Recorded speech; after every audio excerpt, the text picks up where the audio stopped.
Welcome into Joliet, Illinois for the second of three games between the Joliet Slammers and your Evansville Otters. I'm Lucas Macklin, and thank you so much for joining me this Saturday night. Excited to get an opportunity for the Otters to win their first road series of the season. Mentioned this last night, but this team has been so good at home, but on the road just haven't been able to do as well. But last night was an exciting game where they were able to put plenty of runs up on the board. Let's go ahead and go over last night's game real quick. Otters winning 13-10 in a game where they had the most hits of their season with 19 hits. They managed to score 2 in the first off a Logan Brown single. And then in the fourth inning, a 3-run home run from Paven Parks, followed by a 2-run home run from Dennis Pierce, gave them 7 runs through 4 innings. But Joliet answered back with 5 of their own in the fourth inning. 2 more runs scored in the fifth for the Otters. They scored 2 more in the seventh. Joliet scored 3 in the bottom of the seventh. The Otters put up 1 in the top of the eighth. Joliet put up 2 in the bottom of the eighth. And the Otters put up 1 more run off a Paven Parks home run, his second homer of the night, to end up getting that 13-10 lead. Paven Parks getting his first start of the year, looked fantastic through 3 innings, had 5 strikeouts, only allowing 1 hit. But unfortunately, it was the fourth inning where he started to get hit, had 5 straight hits given up. John Beamer came in and looked great in that inning. He did give up a hit, then got a double play and a strikeout, and looked great up until he started to get hit. He gave up 3 runs in the seventh and 2 in the eighth. Both of those just coming off of well-timed extra base hits, well-timed doubles, I should say, that scored 3 runs on the double from Jose Contreras and then 2 from the double on Antonio Valdez when he went the other way when the shift in the outfield was on. But Alex Valdez came in, got 5 straight outs to get his 3rd save of this season, and the Otters took that game 13-10, and they did it against one of the better pitchers we've seen this year in Gunnar Kynes, who coming in had a 3.55 ERA, but the Otters did a great job to get to him, put 9 runs up against him. They scored against every pitcher that pitched last night. We can look at the starting pitching matchup today. For the Otters, it's a new signee, and it's going to be Garrett Simpson. He was just signed today, and he will be getting the start wearing number 35. He is coming off a 5-year college career that he finished last year in 2024. His last 3 seasons he played with Wright State. In his final season, he made 13 starts, 18 total appearances. He pitched to an 8.78 ERA in 53 1/3 innings, had 41 strikeouts. He made 24 total starts over his 5 years of college, and now making his first start as an Evansville Otter and in his first professional season is Garrett Simpson. And on the other end, it's going to be the freshly activated from the IL, Brian Pena. Brian Pena, in his first year with Joliet, has a 1-0 record, and in 4 starts has pitched to a 7.23 ERA in 18 2/3 innings. He has walked 10 and struck out 9, so that is one of the things hopefully the Otters can do well, is allow him to give them walks. He, throughout his entire career, has struggled with the walk since 2021, and every season he's had a +6 walk, or should say +5 walk per 9 rate while pitching. He was an international signee by the Washington Nationals back in 2018 as an 18-year-old. He spent 4 seasons with the Nationals minor league system before joining Ottawa back in 2023. Played 2 seasons with Ottawa. In 2023, had a 6.26 ERA and 14 starts, and last year had a 3.94 ERA and 21 appearances, with 14 of those being starts. He pitched 80 innings last year, so hopefully trying to get back on track. Obviously, as I mentioned, just freshly activated from the IL. And you're listening to the Papa John's pregame show. Remember that Papa John's is the official sponsor of every Otters pregame and postgame shows, available every game night, 20 minutes before and 10 minutes after each Otters game on the Otters Digital Network, Home Team Network, and on 96.9 WYIR. Speaking of the Home Team Network, they are the exclusive home of every Frontier League game this year. Sign up today to get a front row seat to every Otters game this season.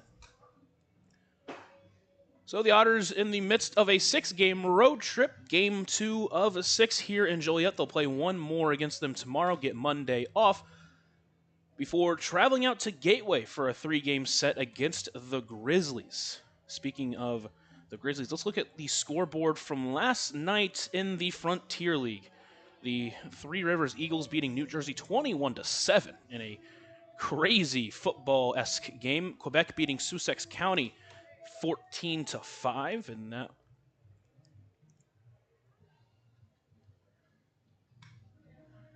that one. A couple of big-time teams, but Quebec just looks so good as always. Obviously, we beat Joliet last night. Windy City took down Schaumburg 12-7. Gateway beat Mississippi 18-3. Tri-City lost to Down East 7-6. Ottawa beating New York 11-8. And then in the Central Division specifically, Brockton took down Lake Erie 4-3, and Washington beat Florence 3-2. And everyone playing baseball tonight. We have a couple of games live. New Jersey against Three Rivers. Lake Erie just started against Brockton with no score. Ottawa just started against New York. Ottawa up 3-0 in the bottom of the first, and Washington up 5-0 against Florence in the top of the first inning. An explosion there from Washington. Little look at the standings, specifically with Central Division. With Washington winning last night, they're still 4.5 games of the Otters. They currently stand at 22-15. Lake Erie now at 500 at 17-17. Evansville at 17-19 after their win last night. And Florence is at 15-21. They are 6.5 games back currently of Washington. In the Midwest Division, Schaumburg with a 24-13 record. They're still ahead of Gateway 2.5 games after last night's loss. Gateway at 21-15. Joliet, the team we are playing right now, at 19-18. Mississippi at 17-20. And Windy City getting their 10th win of the season. They are at 10-27. They were the last team without double-digit wins in the Frontier League. And they did it against a really good team in Schaumburg. Specifically looking towards the playoff situation right now, it's actually Joliet who holds the second wildcard spot. And so that is the team that we are chasing right now as we are playing them right now. We'll take a short break, and when we're back, we'll continue this Papa John's pregame show. You're listening to the Otters Digital Network and on 96.9 WYIR.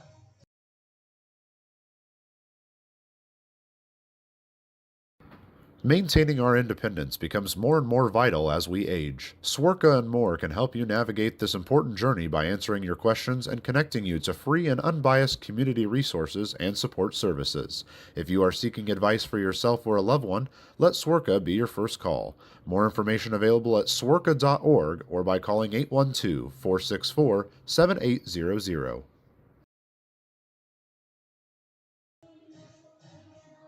Welcome back into Joliet, Illinois, as we are here at Dooley Health and Care Field as the Evansville Otters are taking on the Joliet Slammers. Hello, everybody. I'm Lucas Macklin, and you are listening to the Papa John's pregame show. Remember that Papa John's is the official sponsor of every Otters game, pregame and postgame shows, available every game night, 20 minutes before and 10 minutes after each Otters game on the Otters Digital Network, Home Team Network, and on 96.9 WYIR. Speaking of the Home Team Network, they are the exclusive home of every Frontier League game this year. So sign up today and get a front row seat to every Otters game this season. Let's take a look at the starting lineups. First for the Joliet Slammers. Back in the leadoff spot once again will be Liam MacArthur. He'll be in center field. Batting second and playing third base, Ian Batty Paglia. Batting third at shortstop will be Braylon Marine. Batting fourth, the lefty DH Blake Berry. Batting fifth and in left field tonight will be Jose Contreras. Batting sixth and in right field will be Dylan Goldstein. Batting seventh and playing second base will be Antonio Valdez. Batting eighth and playing first base will be Jamie Smart, and rounding out the lineup will be the catcher Drew Stengren. They will be throwing out Brian Pena for his fifth start of the season, his first start off of the IL. Mentioned earlier in the pregame show that he comes in with a 7.23 ERA in those four starts, does have a 1-0 record. But the big stat that I have seen is that he has 10 walks to 9 strikeouts, a number that is very encouraging for the Otters team that has been willing to take walks all year. Speaking of the Otters, let's look at their starting lineup. Very similar lineup to what we've seen most of the year, with Dennis Pierce back in the leadoff spot. He's playing third base tonight. Graham Brown at second base will be batting second. Batting third and playing in center field tonight, JT Benson. Batting fourth and DHing tonight, Pavin Parks after his home run game last night. Batting fifth and in right field will be LJ Jones. Batting sixth and back at first base will be David Mendham. Batting seventh and playing left field will be Keenan Taylor. Batting eighth and catching will be Logan Brown. And rounding out the lineup, number 9 hitter, Alay Camus at shortstop. This team, again, last night put up 13 runs, and most of those players that were in the lineup last night are in the lineup today, barring a switch with David Mendham playing with J.J. Cruz on the bench. Again, with the left-handed pitching Brian Pena, trying to keep as many right-handed bats in the lineup as possible. So it's going to be exciting to see what this offense can do. And as I mentioned earlier, the starting pitcher for the Otters, the newly signed Garrett Simpson, making his first professional start. Played 5 years of college baseball, his last 3 with Wright State, and in those 5 years had a 7.26 ERA and 157 innings pitched. He had 73 appearances, 24 of those being starts. He had a 108 strikeouts to 53 walks during his career, and in 2024 made 13 starts for Wright State, 18 total appearances, and pitched to an 8.78 ERA in 53 1/3 innings. But those stats a lot better when he got to conference play, as he started dominating his conference. Had 3 wins during that time, and that included a start where he pitched 5 shutout innings, had 5 strikeouts, only gave up 4 hits, and again managed a shutout where he went 91 pitches. Now he'll just see what he can do for the Otters tonight against this Joliet squad that did put up 10 runs against them.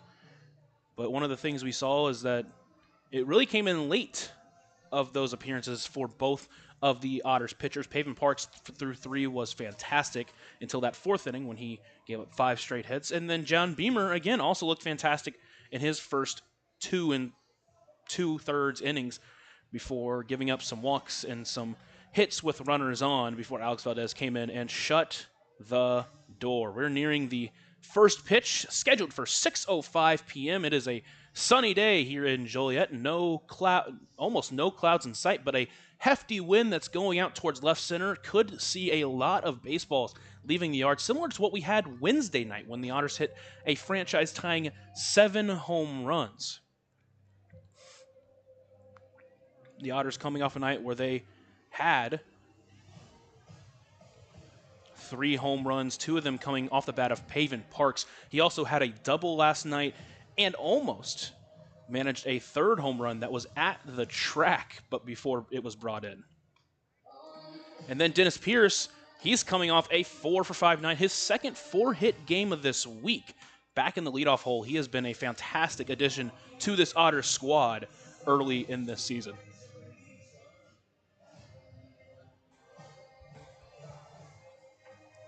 And with Pavin Park's hot game last night, he's moved up to the 4-hole. David Mendham in the lineup after not playing last night. He has come in since the injury and been basically what you expect David Mendham to do, just gets on base.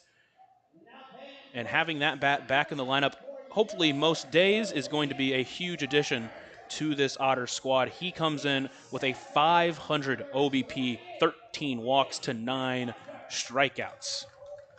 Speaking of stats, we can look at Dennis Pierce, who comes in with a 344 batting average and a 750 slugging percentage already.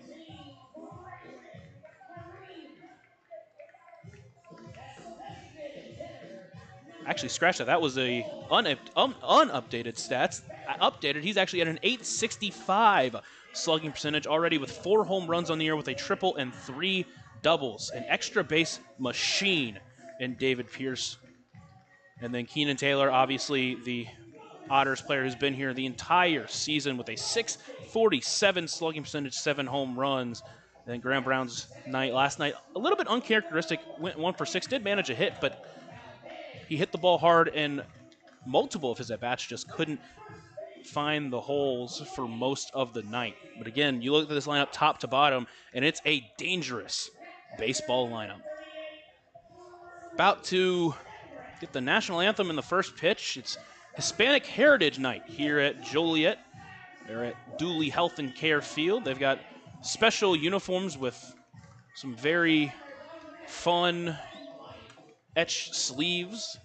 If you go to their Twitter, you can see the special design that's on their sleeves. It's now time for the national anthem. We'll play that, and then we'll get to the first pitch. You're listening to the Otters Digital Network.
Welcome back into Joliet, Illinois, where the Evansville Otters looking to get their first road series win of the year. I'm Lucas Macklin. Thank you so much for joining us this Saturday evening. 6:05, the scheduled first pitch as Brian Pena takes the field. He'll start to warm up on the mound. With Brian Pena on the mound, Drew Stidengren behind the plate. That pitcher and catcher battery is sponsored by the Answer Auto Repair East. Find your battery needs at the Answer Auto Repair East, located at 2319 North Green River Road, or call 812-475-9000. So Brian Pena, the 25-year-old southpaw out of Santo Domingo, Dominican Republic, entering his first season here with Joliet, his third in the Frontier League after he spent the last couple of years with Ottawa. Enters with a 7.23 ERA in his 4 starts. Mentioned earlier, also coming off the IL, his first day after being activated. Tries to come in to silence these Otters bats that have been so hot. They've had 3 games this week where they've scored double digits. The first 2 games against Washington, including a game on Wednesday where they matched their franchise record in home runs. And then last night, another 13-run game, and they needed all of them, winning 13-10 when Joliet's bats matched, especially some big hits late in that game. Warm-ups are done, and he's going to meet Dennis Pierce first, who, as I mentioned, in an incredible 4-for-5 night where he also drew a walk, hit a home run, ended up a triple short of the cycle. His second 4-hit appearance of the week. And now he tries to get the Otters started quickly as they scored 2 runs in the first inning off a Logan Brown single in their last game. And the first pitch is ripped, but out of play, and he will start behind 0-1. Mentioned that Pena, 10 walks to 9 strikeouts, so he's going to be trying to find the zone early and often, as that pitch goes high and the count moves to 1-1. Next pitch, that one is a looper into right field. The second baseman, Valdez, out on it, and he's not going to get to it. It's going to get down for a base hit. So Dennis Pierce leads it off with a bloop base hit, and that will lead to Graham Brown playing second base tonight.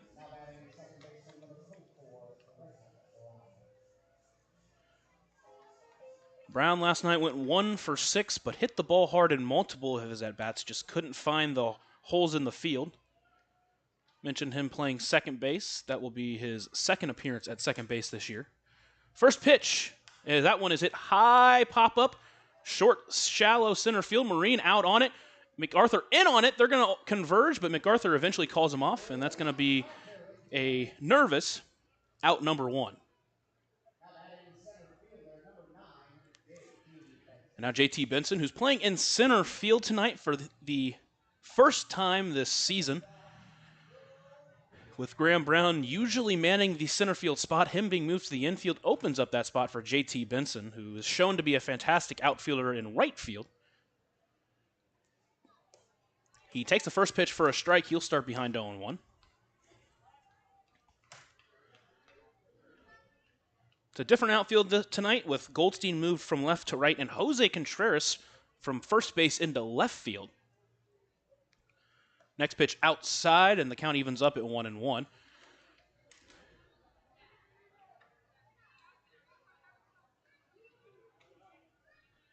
Pena from the stretch comes set. Delivers the 1-1 pitch to the Otters' 3-hole hitter.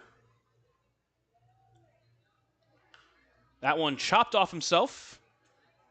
And now Benson's going to have to fight behind 1-2 as he takes a knee. That one was hit off of his left foot and went into fair play all the way to the second baseman. Now the trainer and McCauley over there to talk with him just to make sure that he's all right and maybe give him a little bit of a break now that he's down 1-2 in the count. Mentioning Benson's first start in center field, his speed and his ability to read the ball has been fantastic this year. No reason to think he's going to be any more of a downgrade than Graham Brown in center field. And Brown in the infield, a junior college All-American shortstop. So no worries with him playing the infield. 1-2 pitch, takes that one high, and the count moves to 2-2.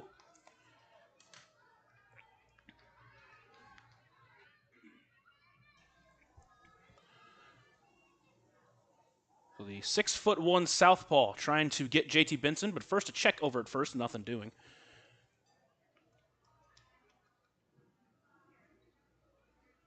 Dennis Pierce over at first, yet to attempt a steal as an Evansville Otter.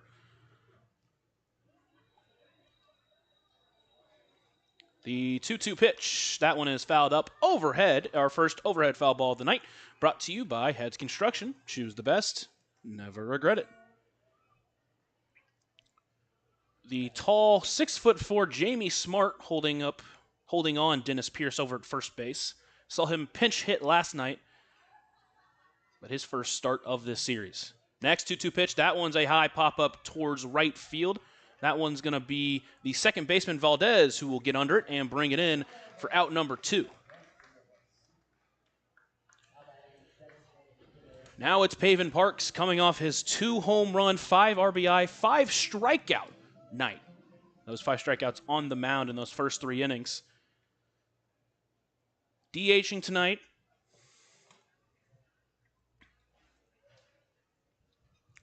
Hit his first home run of the night against the left-handed pitching Kynes. And now takes the first pitch for a strike and starts behind 0-1 as Pena has started ahead of all 4 batters tonight.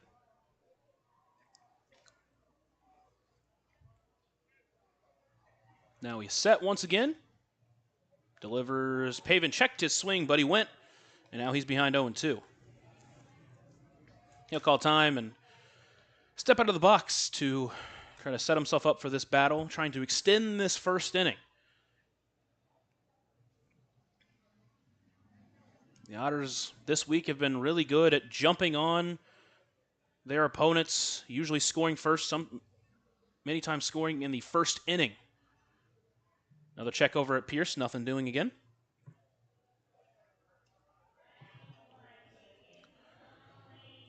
Count still at 0-2 for Paven Parks.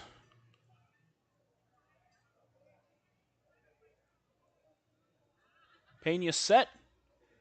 Looks over at first, now into the plate. That one is lifted high in the air towards foul territory to the left. Now the wind pushing it back to the right, and it's brought in by the third baseman, Batty Paglia, for out number 3. So the Otters get their leadoff runner on, but can't do anything with him.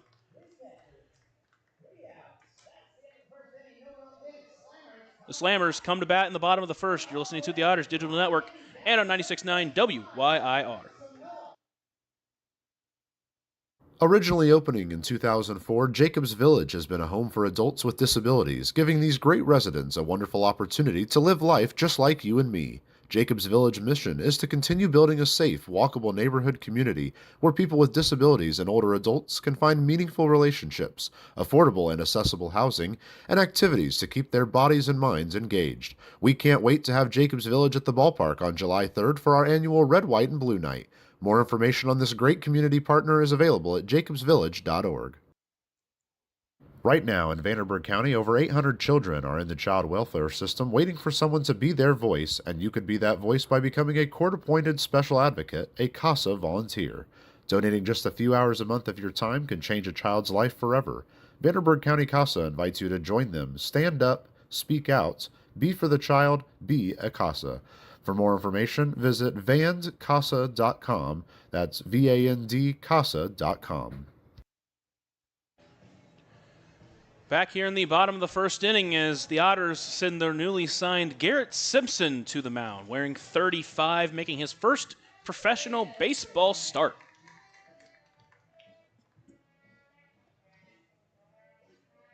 Garrett Simpson on the mound. Logan Brown behind the plate. That pitcher and catcher battery is sponsored by the Answer Auto Repair East. Find your battery needs at the Answer Auto Repair East, located at 2319 North Greenville Road, or call 812-475-9000.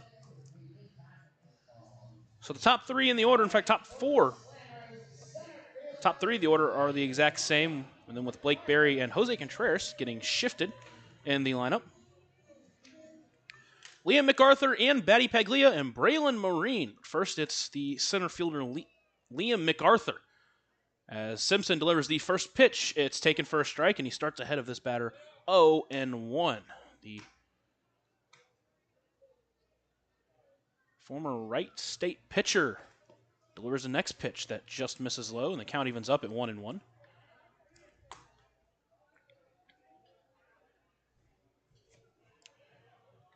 He pitches the next one, pulled the string, got him ahead, and now he's ahead 1-2. Now MacArthur stepping back in as he stands on the very end of the left-handed batter's box. The 1-2 pitch misses outside, count ends up at 2-2. It's an all-turf field here in Joliet, Illinois. Even the dirt is just turf. As I mentioned, they play soccer on this field as well.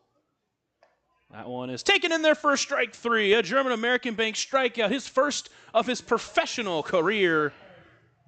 And Garrett Simpson already has one away here in this first inning.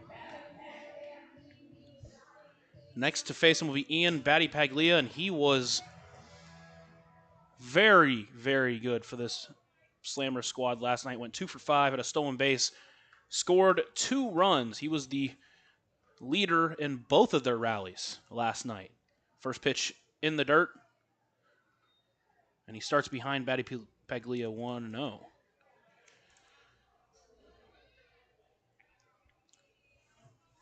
Now the next pitch to the Slammers third baseman, up the middle, off the mound.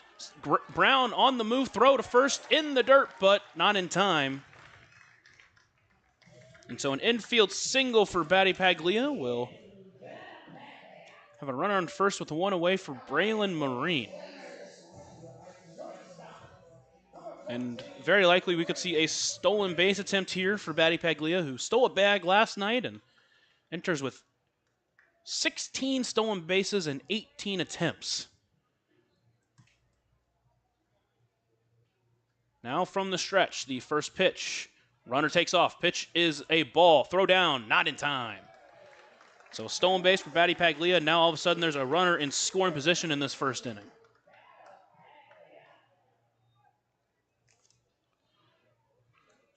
First pitch was called a ball, and now Simpson working from behind 1-0.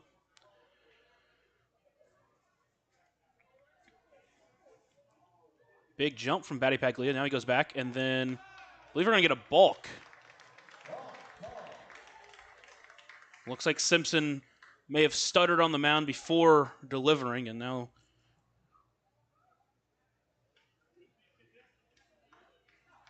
all of a sudden there's a runner on third with only 1 away for the shortstop Braylon Marine. Next pitch, right to Brown in the air. He snags it for a line out, and the runner stays put at third. A huge out number 2 for Garrett Simpson. And now he just needs to get this next guy out to get out of the inning unharmed, and it's going to be Blake Berry.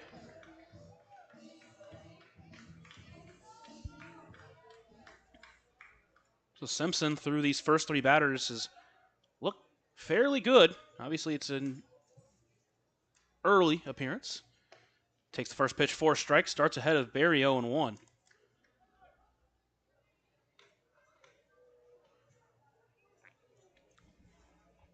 Berry had a big double last night. Finished 2 for 4 as well. That pitch runs outside. It evens up at 1-1.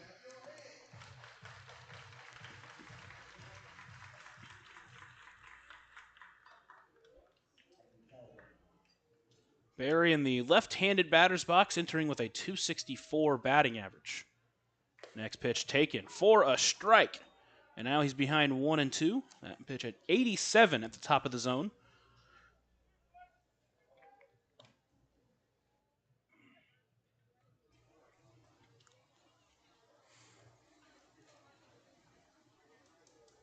Now Simpson set and delivers the 1-2 pitch. Berry fouls that one off as he stays alive.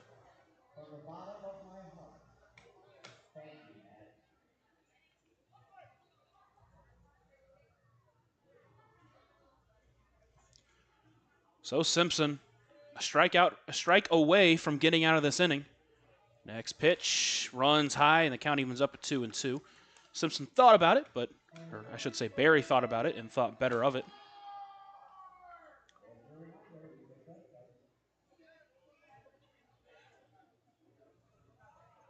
Simpson once again will deliver. That one in there for strike 3. Another strikeout, looking his second of the inning. And he sends down the Slammers scoreless after a runner gets to third with only 1 out. We head to the second, still knotted up at 0. You're listening to the Otters Digital Network and on 96.9 WYIR.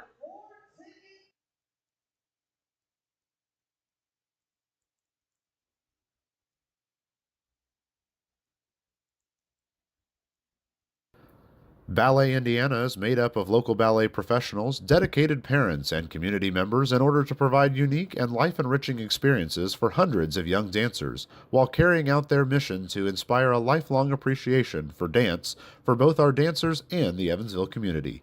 More information on Ballet Indiana and information about their upcoming performances is available at balletindiana.org.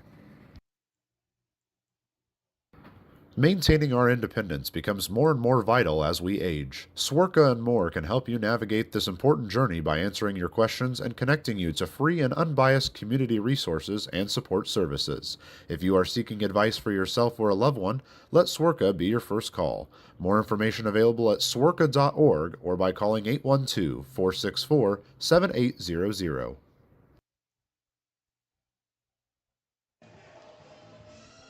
Back in for the second inning of this ball game. Early in it, both pitchers working pretty well. Both gave up a hit. Both stranded that runner. For Pena, he managed 3 high pop-outs. 1 to center field. That was more of a flyout. And the other 2, both in the infield. It'll be the 5, 6, and 7 hitters. That being L.J. Jones first, followed by David Mendham and Keenan Taylor. Jones back in right field tonight.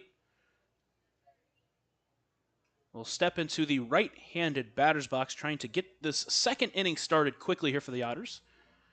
Pena works quickly. Now the first pitch. He takes for a ball, and for the first time tonight, Pena starting behind a batter. Pena looking into his catcher, Stengren. The next pitch runs high, and now he's behind of Jones 2-0. Pena looked fairly good at locating his pitches in that first inning, but here in the second inning, struggling to find it. Next pitch does just catch his own for a strike. He gets back in, and count moves to 2-1. Jones entering with a .315 batting average. He swings at that one, but fouls it off towards the Joliet bullpen on the right side of the infield, and now the count evens up at 2-2. Jones last night went 2 for 4, scored a couple of times, had an RBI, so he steps out of the box.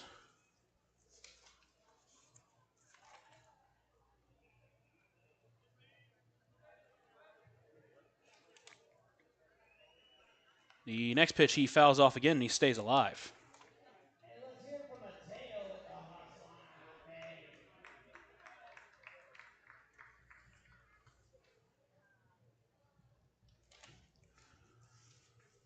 Pena set, ready, delivers. That's a hard chopper towards short, brought in by Marine. Throw to first in time for a quick out number 1 for Brian Pena.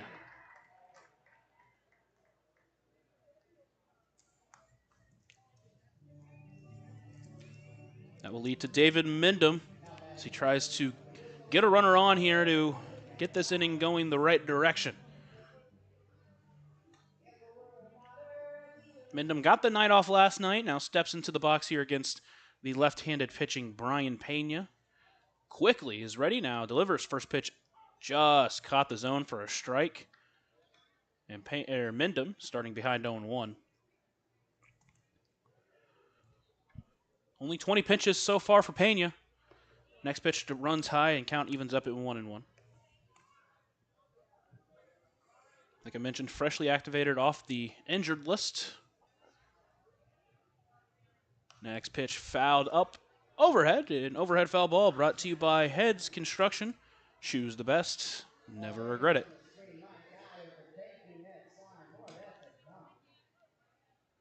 Now Mindom calls time and steps out of the box. Now steps back in.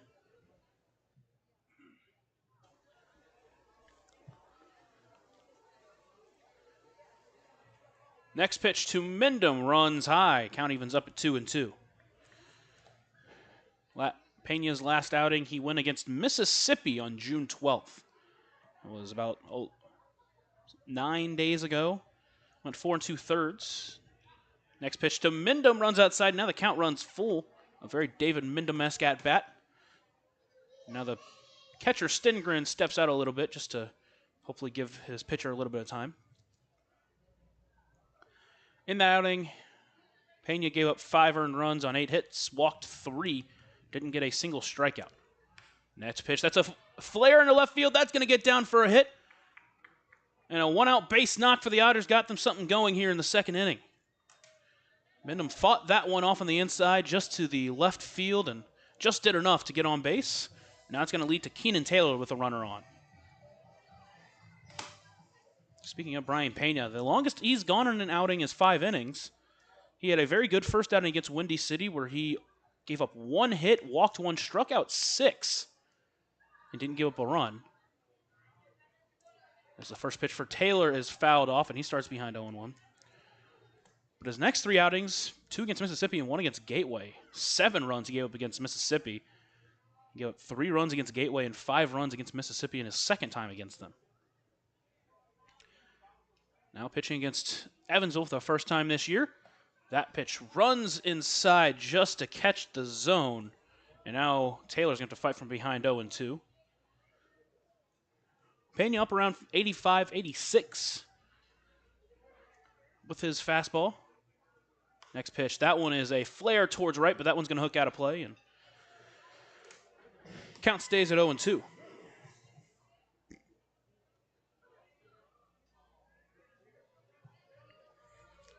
The Otters in Game 2 of this series, after scoring 13 runs last night, still looking for their first run tonight. Early in this one, top of the second inning. That one, chopper up the middle. That's going to get through for a base hit. Back-to-back hits for the Otters. Mindom's going to stay put at second. And now they got runners on first and second with only 1 away for Logan Brown.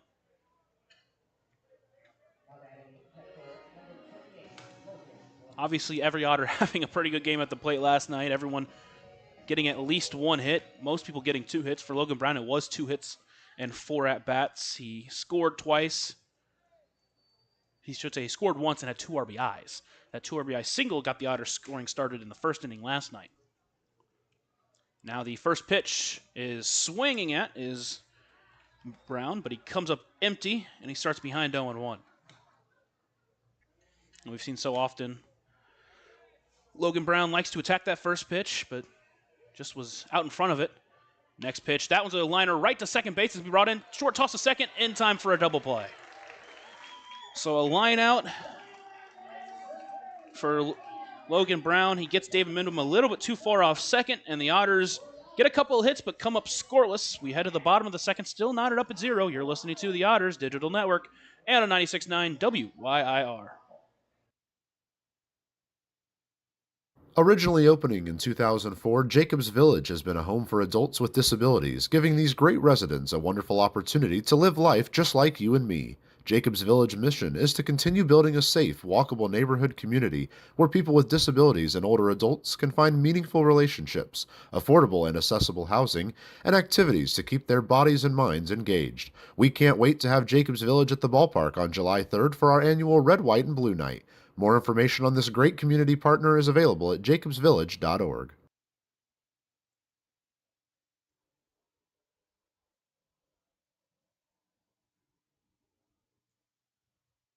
Right now in Vanderburgh County, over 800 children are in the child welfare system waiting for someone to be their voice, and you could be that voice by becoming a court-appointed special advocate, a CASA volunteer. Donating just a few hours a month of your time can change a child's life forever. Vanderburgh County CASA invites you to join them. Stand up, speak out, be for the child, be a CASA. For more information, visit vandcasa.com. That's VANDCASA.com. Garrett Simpson out there for his second inning of work. He got 2 strikeouts last inning, did give up a hit, but stranded that runner at third after a stolen base and then a balk, which obviously the Otters with some bad memories when it comes to balks, but no damage done in the last inning, and it will be Jose Contreras to lead it off, and he was really the toughest out of the lineup for Joliet last night.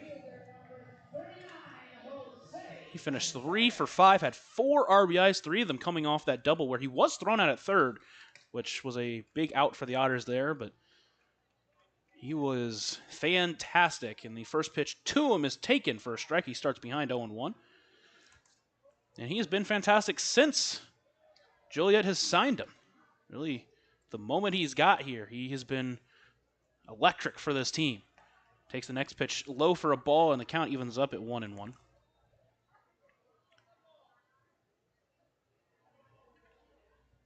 Simpson up around 89 miles per hour on his fastball. That one runs outside, count evens up at 1-1.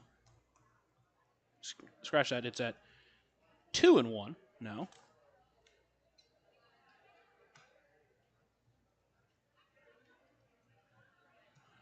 Next pitch from Simpson. Swings through that one, does Contreras. Now the count evens up at 2-2.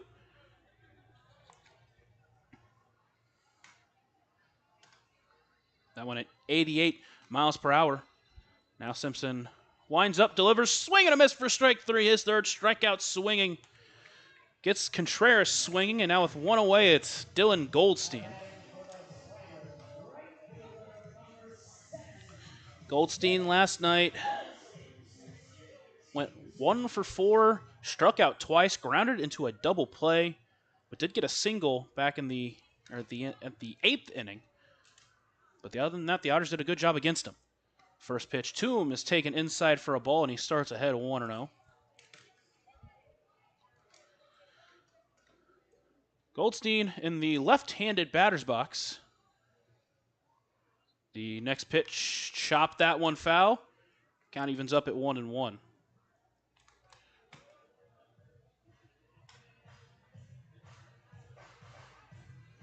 Now Goldstein steps out of the box, takes his time. Now is back in. And now we'll try to reset the pitch clock and now everyone's ready. Next pitch into Goldstein. That one runs high. The count evens at 2-1.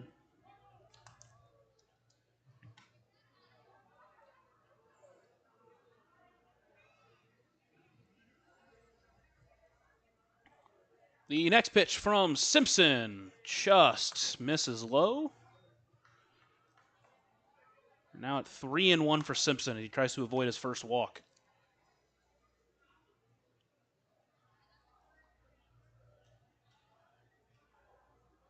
Little windup. Now the pitch.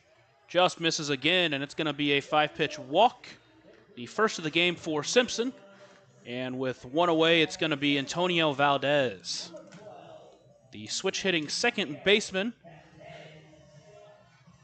was hit all lefty last night after the Otters sent all righties. And again, the Otters, all righties in the bullpen. Our lefty pitcher hurt, Adrian Montilva. First pitch swinging for Valdez, and he gets behind 0-1.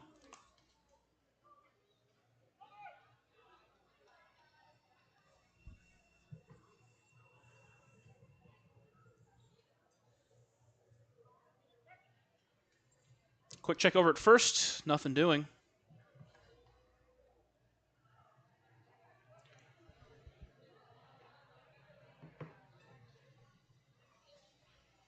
Now Simpson from the stretch. The 0-1 count to Valdez. And delivers. Swings through that one, and he's at a Valdez 0-2.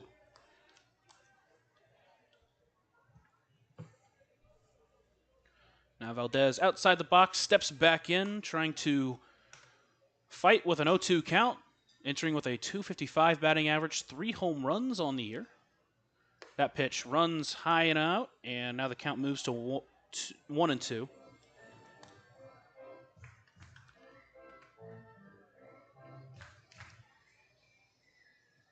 Simpson looks over at first, now set. Ready and delivers. That one is a soft liner towards center. It's dropping, and it's going to drop in front of Benson. So another soft hit off of Simpson. Have runners at first and second with only one away. Eerily similar to what the Otters looked like last inning.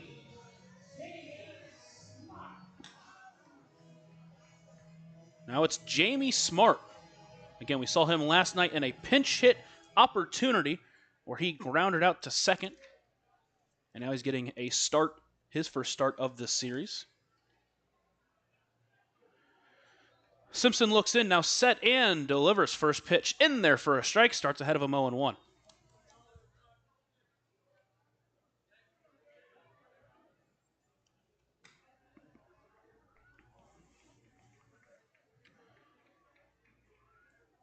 Simpson looks in again.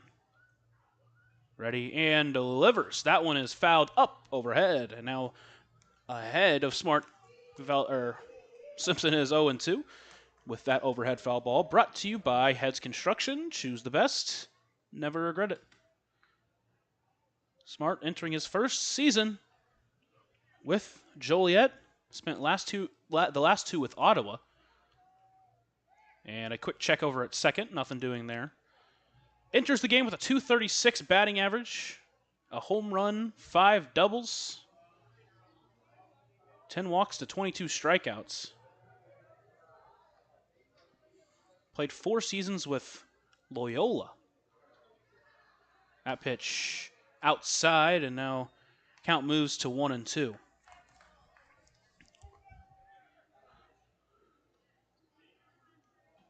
Smart, been all around independent baseball. Played 2019 with Gateway, parts of Gateway, and part of the season with Southern Illinois as well. That one's a chopper towards second. Brown will take it in, toss it second for one, throw it to first. In time for a Hoosier Lottery double play, and Simpson out of this second inning. We're still knotted up at 0. We'll head to the third. You're listening to the Otters Digital Network and on 96.9 WYIR.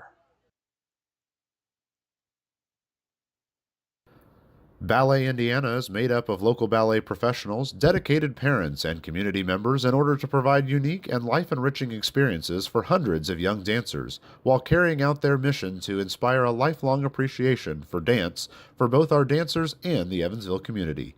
More information on Ballet Indiana and information about their upcoming performances is available at balletindiana.org. Maintaining our independence becomes more and more vital as we age. Swerka and More can help you navigate this important journey by answering your questions and connecting you to free and unbiased community resources and support services.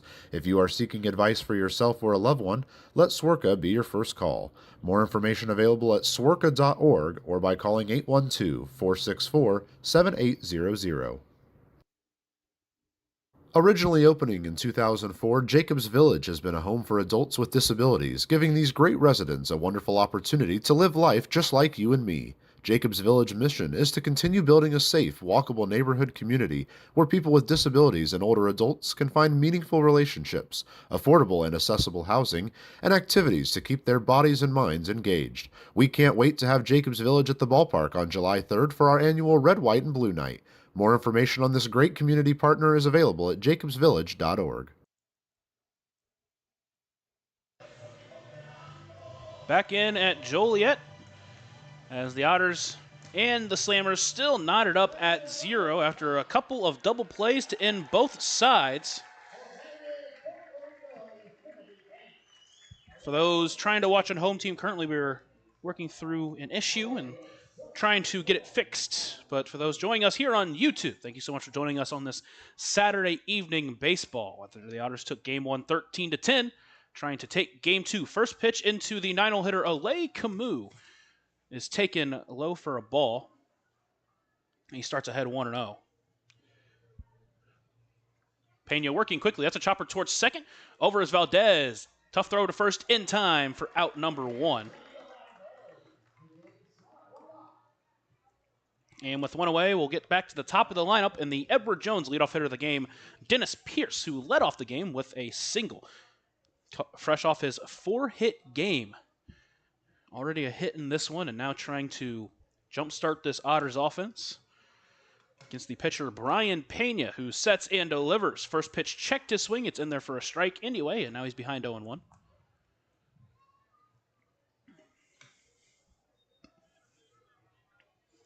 Pena looking forward now in the windup and delivers. That one's taken high, and the count evens up at 1-1.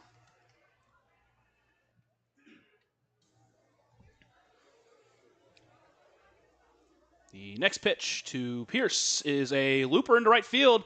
That one's going to drop in front of the right fielder Goldstein, and a second hit already for Dennis Pierce. And with 1 away, the Otters have another runner on. Both of Pierce's hits not been hit particularly hard, but just finding the right areas. And with 1 away, it's Graham Brown trying to find his first hit of the night. Flew out to center field his first at-bat.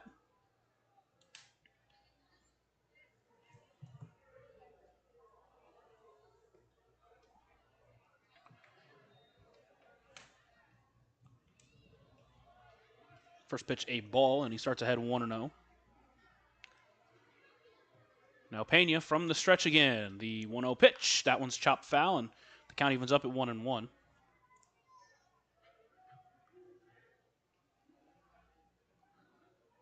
Brown enters with a .313 batting average, a .556 slugging. 7 home runs, 10 stolen bases for him as he lifts that one high in the center field. MacArthur is going back. Couple of feet in front of the track, now to the track, and does bring it in on the run for a loud out number 2. We've seen this now back-to-back games for Brown where he's hitting the ball hard but just not finding the gaps.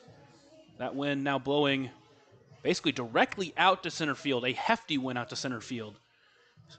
Similar to the night we had on Wednesday when Evansville hit 7 home runs.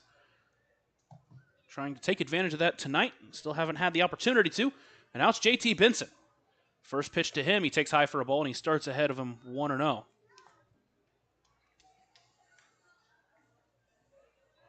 Benson, who was signed right before the season started, made a quick impact and has quickly become one of the most important offensive players on this team, alongside guys like Graham Brown and Keenan Taylor as he rips that one up the middle for a base hit. Another hit for the Otters. Pierce going to take a long turnover at second, but stay put. And now the Otters have a runner in scoring position for the second straight inning, this time with 2 away. And next is Pavin Parks. Took advantage of runners on in the first game with a 3-run home run. Also had a double that scored a run. And then his solo shot got his 5th RBI of the night. Now he tries to match that by doing something here. Pena will look in and deliver the first pitch to Pavin, is taken outside for a ball, and he starts ahead 1-0.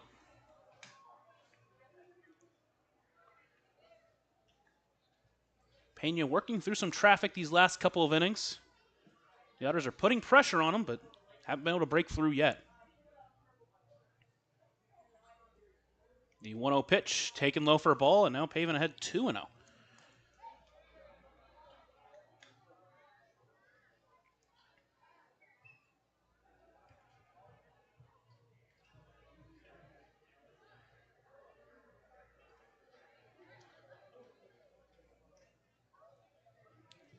Next pitch taken just on the outside part of the plate for a strike, and now the count evens or moves to 2-1.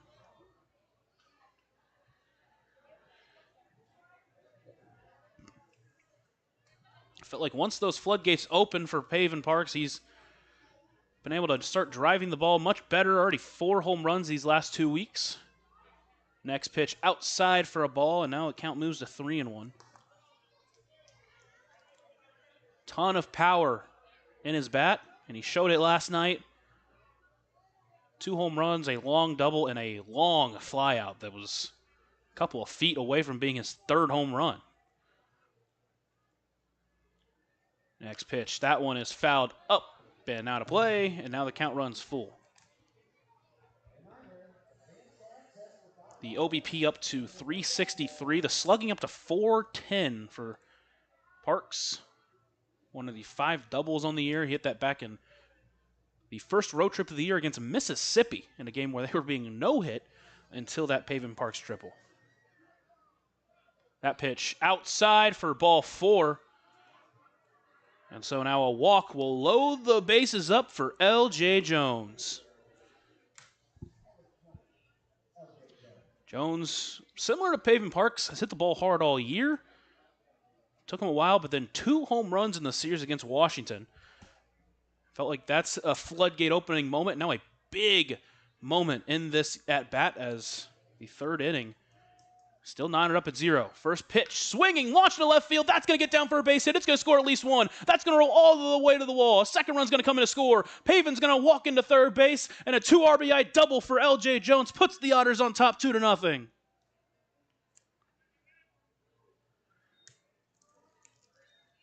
A huge way to break through. And the Otters still threatening with 2 away for David Mindom.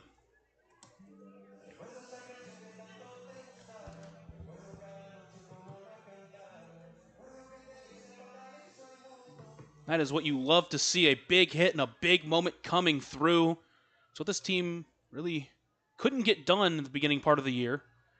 First pitch in the dirt from Mindom, he starts ahead 1-0. At least on the road, that was where they struggled, just couldn't make those big hits. And now, really since the turn of the calendar to June, they've been so good in those moments. And now the next pitch into Mindom is taken for a strike as it evens up at 1-1.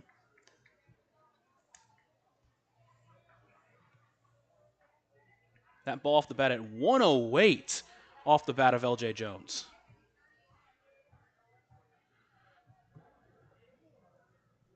That one checked his swing.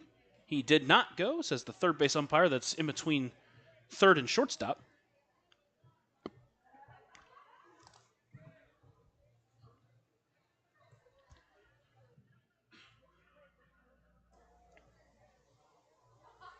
Now the next pitch from Pena runs inside, and now Mindom's got a 3-1 count.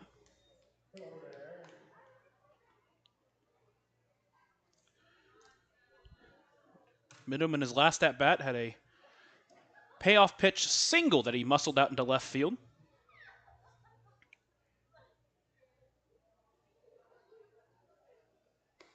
That pitch low for ball 4. So now the base is loaded once again, and now it's going to be for Keenan Taylor. And now we're going to have a meeting on the mound as the coach walks out there. And now Keenan Taylor, we mentioned, been so good with 2 outs and runners in scoring position this year. And he's been so good in the month of June. Trying to keep it up, and now he's got a big moment to try to extend this Otters lead.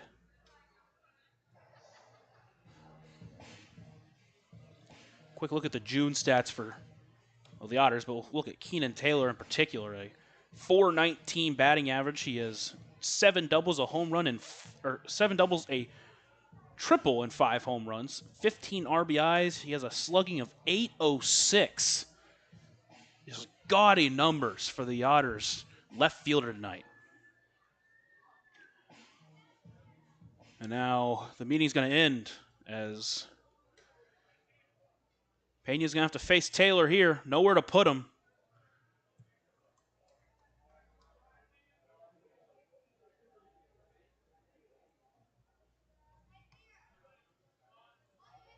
First pitch taken for a ball, and Taylor ahead 1-0.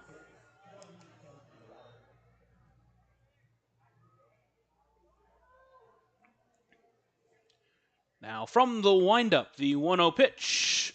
Chopper towards third, brought in by Batty Paglia, and he'll just tag third base for the out. But the Otters strike and put up 2 runs as they lead 2-0 as we head to the third, or the bottom of the third. You're listening to the Otters Digital Network and on 96.9 WYIR. Right now in Vanderburgh County, over 800 children are in the child welfare system waiting for someone to be their voice, and you could be that voice by becoming a court-appointed special advocate, a CASA volunteer. Donating just a few hours a month of your time can change a child's life forever. Vanderburgh County CASA invites you to join them. Stand up, speak out, be for the child, be a CASA. For more information, visit vandcasa.com. That's VAND-CASA.com. Ballet Indiana is made up of local ballet professionals, dedicated parents, and community members in order to provide unique and life-enriching experiences for hundreds of young dancers, while carrying out their mission to inspire a lifelong appreciation for dance for both our dancers and the Evansville community. More information on Ballet Indiana and information about their upcoming performances is available at balletindiana.org.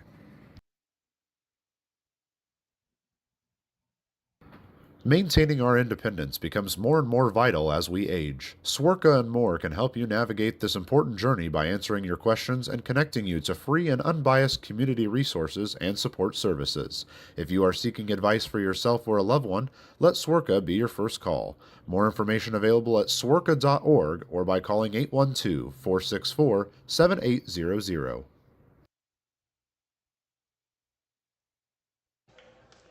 We enter the bottom of the third inning now with the Otters with a 2-0 lead. For the first time, Simpson with a lead, as we'll see what he can do with that. He'll have to face the 9-hole hitter Drew Stengren before facing the top of the lineup.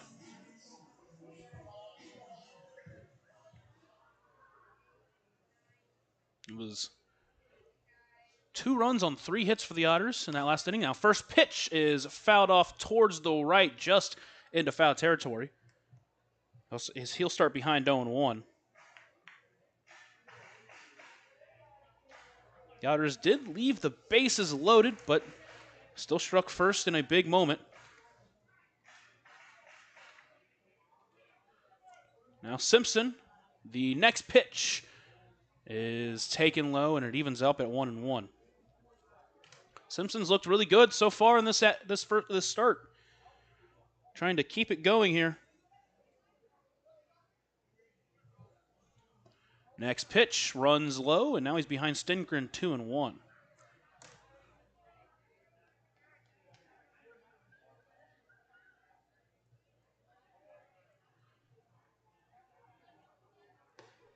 Next pitch in there for a strike, and he evens it up at 2-2.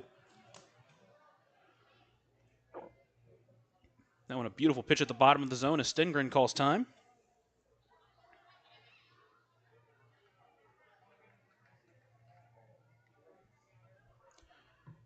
2-2 pitch. Chopper towards second. Brown's going to take it in and throw it to first for out number 1. And what an adjustment for Brown. He was going over to his left and hit the turf and may slow down a little bit more than he thought, being used to playing in the dirt. Again, this all-turf field all the way around. The grass, the dirt, it's all turf. It's an interesting departure from what Bossy Field is. Now the first pitch into the leadoff hitter, MacArthur, is taken for a strike, and Simpson starts ahead of him 0-1. He got MacArthur looking in his first at-bat, and now is ahead of him 0-2. That one at 90 miles per hour. As Simpson is starting to lock in as this game goes on. Now an 0-2 count to the Slammers center fielder. That's a chopper towards third. Pierce will bring it in, throw to first. It's going to be in time for out number 2.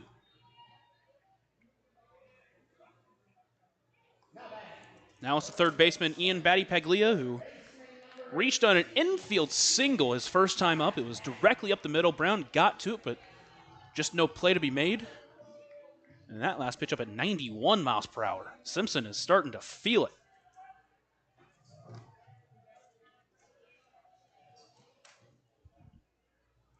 First pitch, low and away for a ball. He starts behind Batty Paglia 1-0.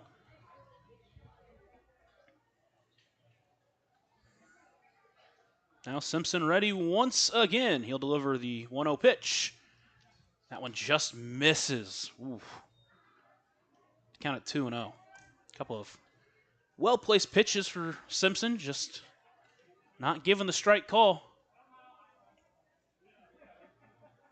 Next pitch, chopper towards short. Camus will charge it. He will bring it in, throw to first. Just in time. No! The first base umpire calls him safe. A bang-bang play goes the way of the Slammers, and another infield single for Batty Paglia. And with 2 away, almost a guarantee he's going to try to steal second base. That is a rough way to give up a couple of hits. Both of them infield singles. That one was I won't say a routine chopper to short, but check over to first. Batty Paglia back with plenty of time. Next up is Braylon Marine. He lined out to second base his first time up. That kept the runner at third. First pitch, Batty Paglia initially took off, but then thought better of it. First pitch was called a strike. He's ahead 0-1. There's not a scoreboard that tells the count here at Dooley Care Health and Field, at least not one that I can see, which is an interesting touch. That one is fouled back, and now Marine down 0-2. I mean, they have a scoreboard, but oh, you know what? I can see it now. It's on the bottom corner of that scoreboard. I stand corrected.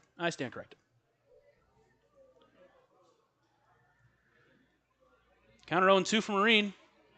In there for strike 3 looking. It's another strikeout. His 4th of the night.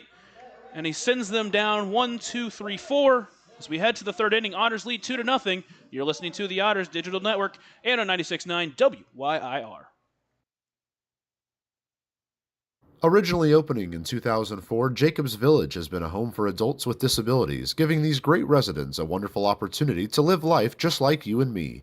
Jacobs Village mission is to continue building a safe, walkable neighborhood community where people with disabilities and older adults can find meaningful relationships, affordable and accessible housing, and activities to keep their bodies and minds engaged. We can't wait to have Jacobs Village at the ballpark on July 3rd for our annual Red, White, and Blue Night. More information on this great community partner is available at jacobsvillage.org.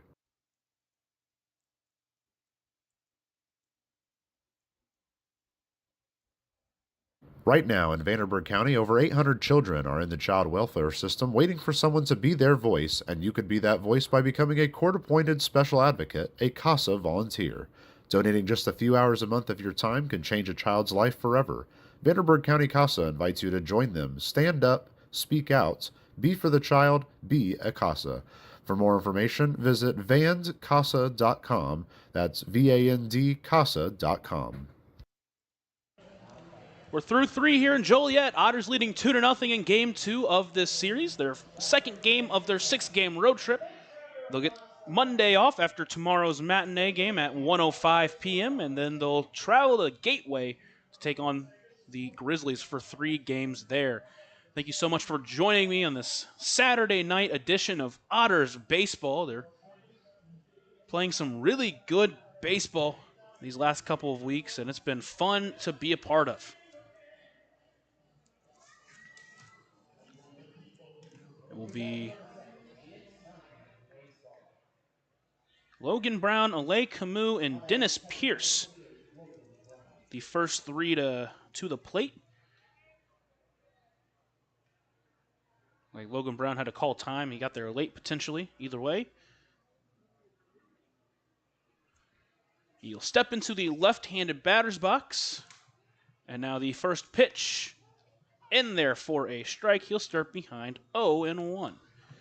He lined out to second base his first time up. He swings through that one. Now he has to work in a hole. He's down 0-2.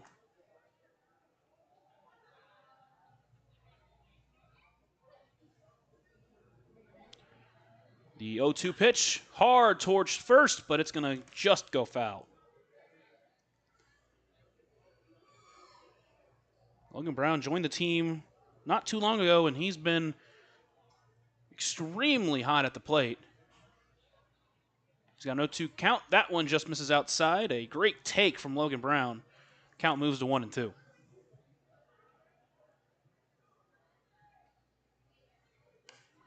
He pops that one up towards the left. Third baseman, Batty Paglia, will look at it, but won't bring it in, and we'll do 1-2 again.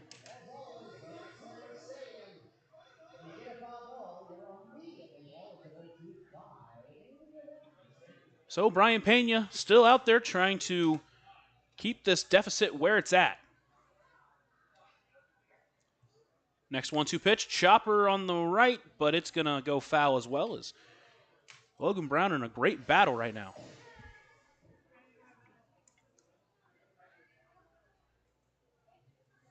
Count still at 1-2 for the Otters catcher. That one taken outside, checked his swing, and the count evens up at 2-2.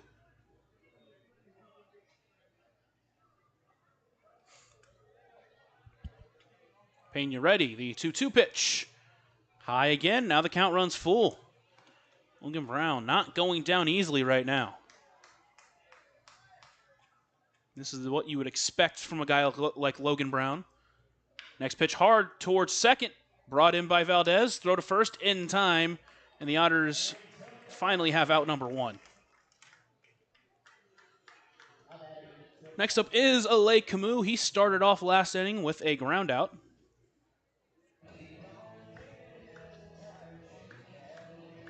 He'll try to set the top of the lineup by getting on base. First pitch, high fly ball to left field. Contreras will find his way under it and bring it in for out number 2. So 2 quick outs. It'll lead to Dennis Pierce. He's 2 for 2 on the night.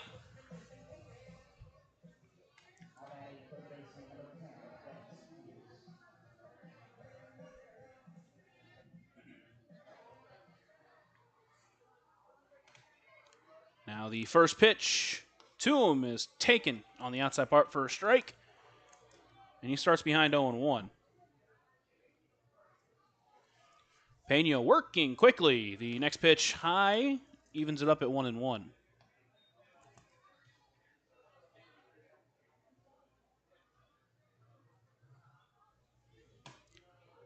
Pena looks into his catcher Stingren. He's ready, now delivers. Hard towards left. That's going to get down for a base hit. His 3rd of the night. 3 singles for Dennis Pierce. He just keeps finding a way to get on. Another one that wasn't super hard hit, just muscled it out to left field. I think he broke his bat there too.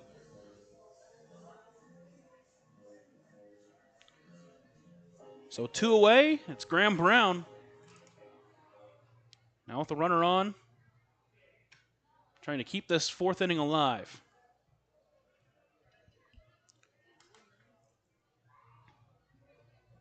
First pitch, taken for a strike. He'll start behind 0-1.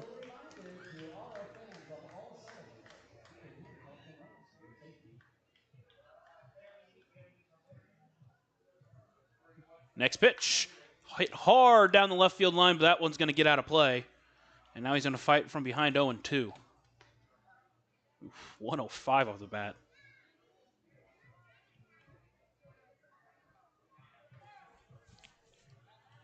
Time called by Brown. Now he steps back in.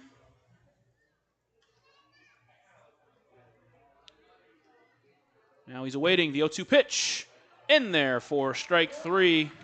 So the 2-out base hit gets stranded. Otters still lead 2-0 as we head to the bottom of the 4th inning.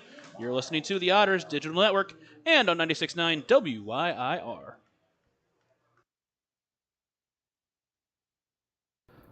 Ballet Indiana is made up of local ballet professionals, dedicated parents, and community members in order to provide unique and life-enriching experiences for hundreds of young dancers, while carrying out their mission to inspire a lifelong appreciation for dance for both our dancers and the Evansville community.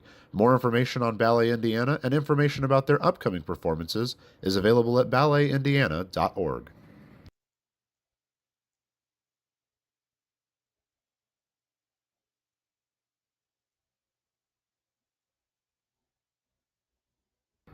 Maintaining our independence becomes more and more vital as we age. Swerka and More can help you navigate this important journey by answering your questions and connecting you to free and unbiased community resources and support services. If you are seeking advice for yourself or a loved one, let Swerka be your first call. More information available at swerka.org or by calling 812-464-7800.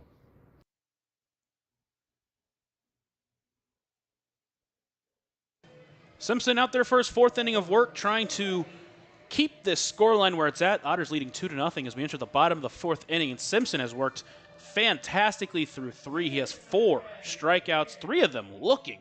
He's done a great job fooling these Slammers batters.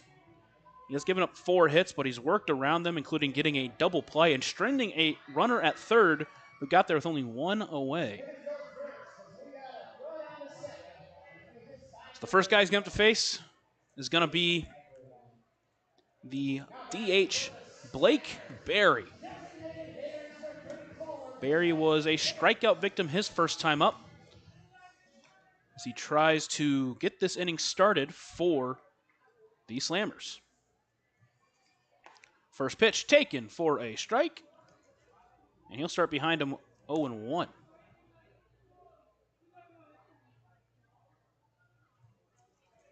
Next pitch, chopper towards first, but that's going to get out of play. And quickly, Simpson's ahead of him 0-2.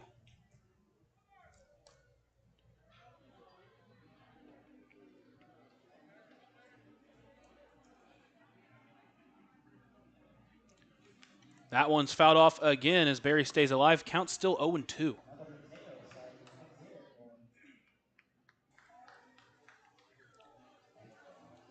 Simpson back onto the rubber. Looks into his catcher, Logan Brown. Now he sets and delivers. That one is hit high into left field. That one's going to hook out of play as well. We'll do it again.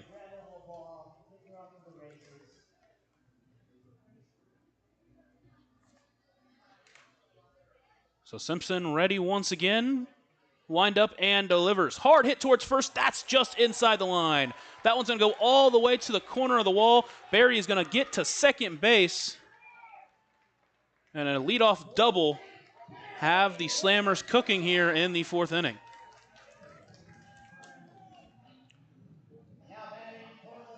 Now it's going to lead to Jose Contreras, who had a great night last night.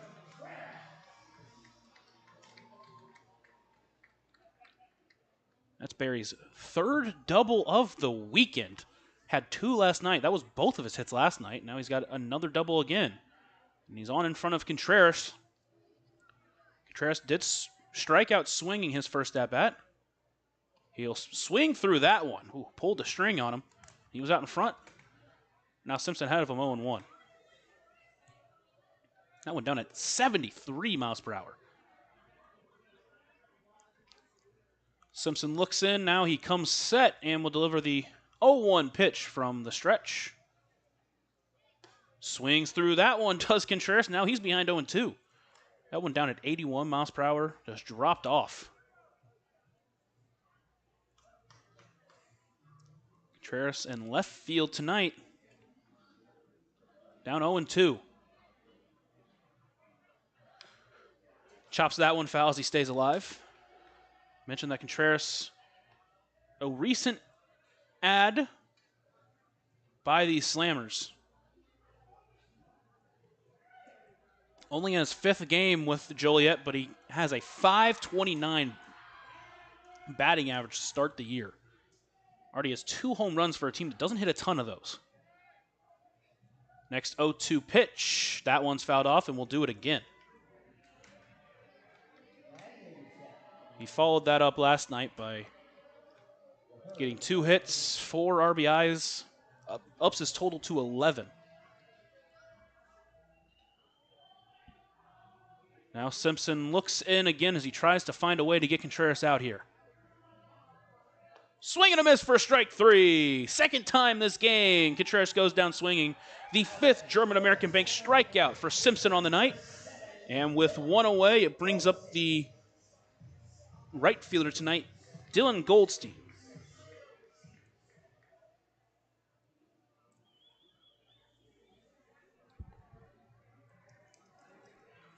So Simpson, still that runner at second. First pitch, taken just low for a ball, and Goldstein had 1-0. Goldstein walked his last time up. Got to second base before Jamie Smart grounded into a double play. Next pitch, hard hit, but foul, right at the Joliet dugout. Ball rolled back onto the field of play.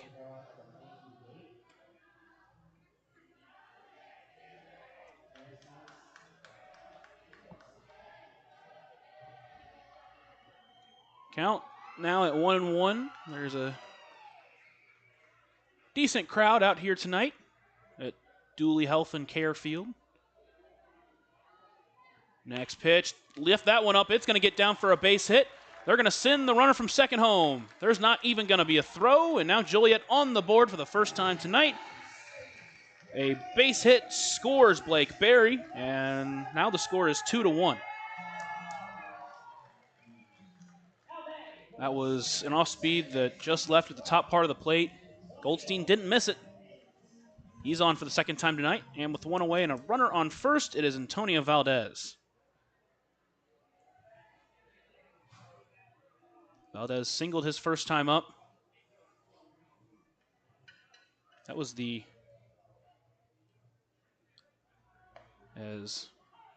that pitch in there for a strike. And 0-1. There were 3 hits given up by Simpson through the first 3 innings. 2 of them were infield singles from Ian Batty Paglia. And even Valdez's hit wasn't hit all that hard, but a couple of hard hit balls this inning. That one runs outside. Now the count evens up at 1-1. This is the second time through the order here for Joliet. Simpson tries to work out of this inning still with the lead intact.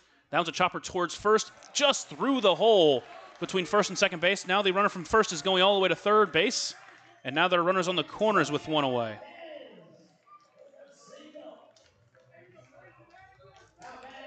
That one not hit all that hard, just found the hole. But now it's Jamie Smart.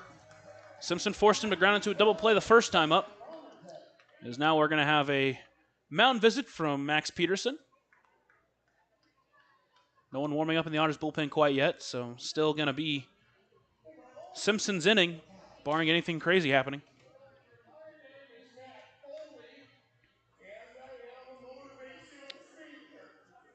Led off by a double by Blake Berry that just found its way inside the line. He struck out Jose Contreras, then a single to Dylan Goldstein, now a single to Valdez. Have runners on the corners with one away. The Otters lead at 2-1 here in the bottom of the fourth inning off the 2 RBI double by L.J. Jones.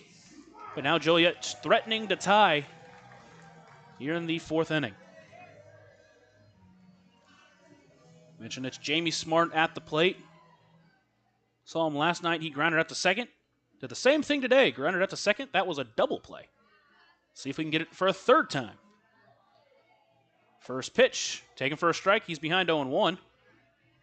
Valdez over there at second. Got a little jumpy, but didn't go anywhere.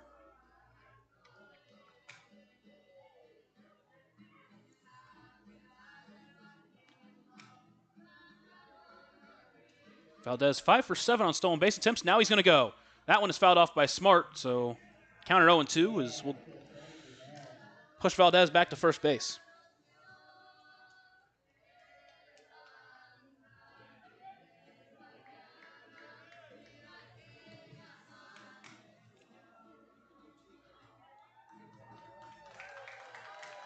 Next pitch will be the 65th of the night for Garrett Simpson here in the bottom of the fourth inning. trying to avoid giving up any more runs in this inning. Gave up one on the hit from Goldstein. Now the 0-2 pitch. Slow chopper towards short. Camus. It's going to be a tough play. There's going to be no play anywhere. And everyone is safe on another infield single. Joliet just finding the holes right now.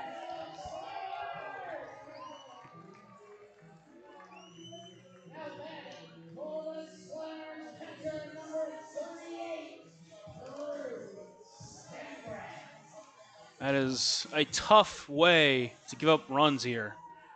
First couple of hits were hit hard. Last three haven't been hit hard at all, just finding the holes.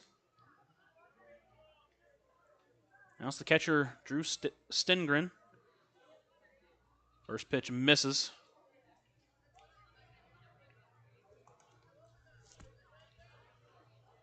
Just got to reset, try to keep the tie here, does Simpson. Tied 2-2 here in the fourth inning. Simpson will look in to Logan Brown. Now he's set. Delivers the next pitch. That one runs inside. Counter 2-0 now.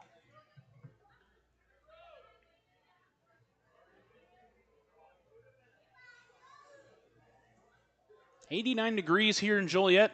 Ton of wind. 2-0 pitch. Chopper through the hole between first and second base. They're going to send the runner from second home, and he's going to score with no throw to the plate. And once again, just finding the holes are the Slammers. 4 straight singles after the Jose Contreras strikeout, and they have taken the lead 3-2.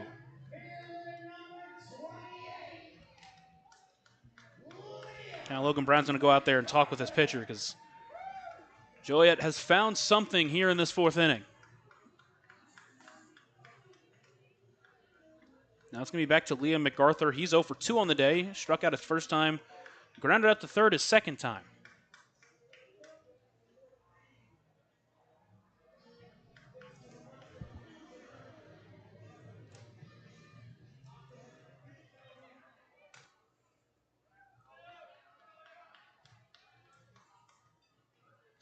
Simpson ready and set. And he'll deliver the first pitch into the Slammers center fielder. Taken for a strike, starts ahead of him 0-1.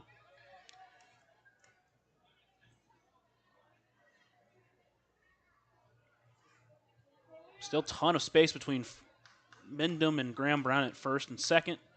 Ton of space between Camus and the third baseman. As that one's a looper in the center field, that's going to just get over the glove of Camus. Leapt for it but couldn't bring it in. Everyone's going to be safe and move up a space. And now the bases are loaded after another bloop base hit.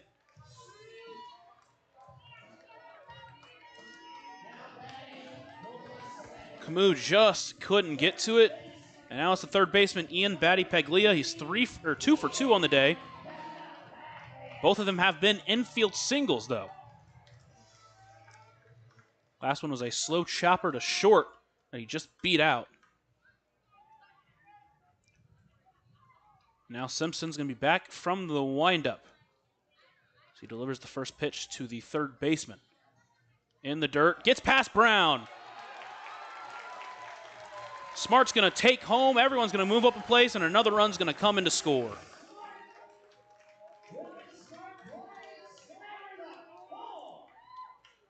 So now Slammer is leading 4-2.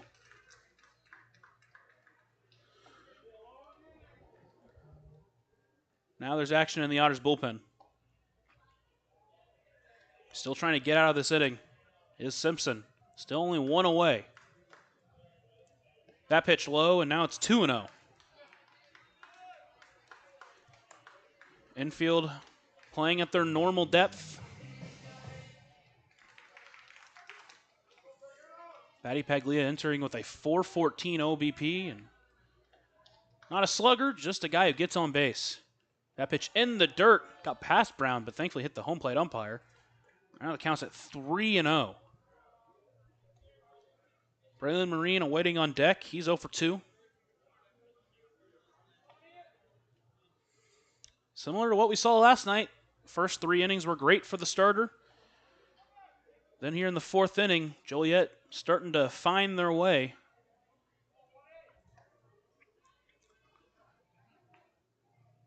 .3-0 pitch in the zone. Batty Paglia was swinging, came up with nothing. And now he's behind 3. Now Simpson is behind 3-1.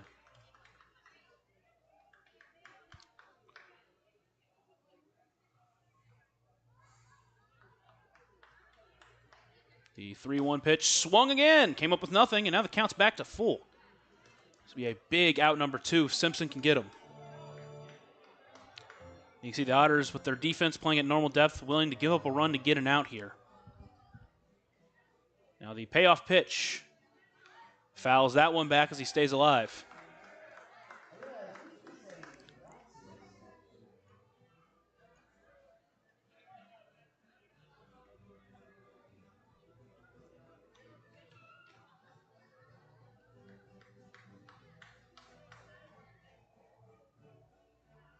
Next one, laced just past the glove of Mendham. It's going to get through. It's going to score 1. They're going to send MacArthur home. Not going to be a throw to the plate. There will be a throw to the plate. It's going to get past Mendham. Batty Paglia stays at first base, but 2 more runners come in to score. And now Joliet leads 6-2.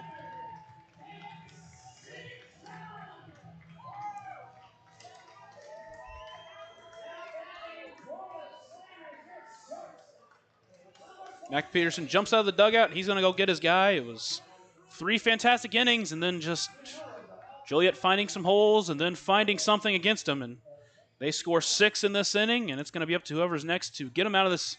We'll have more on them when we're back. You're listening to the Otters Digital Network and our 96.9 WYIR. Originally opening in 2004, Jacobs Village has been a home for adults with disabilities, giving these great residents a wonderful opportunity to live life just like you and me. Jacobs Village mission is to continue building a safe, walkable neighborhood community where people with disabilities and older adults can find meaningful relationships, affordable and accessible housing, and activities to keep their bodies and minds engaged. We can't wait to have Jacobs Village at the ballpark on July 3rd for our annual Red, White, and Blue Night. More information on this great community partner is available at jacobsvillage.org.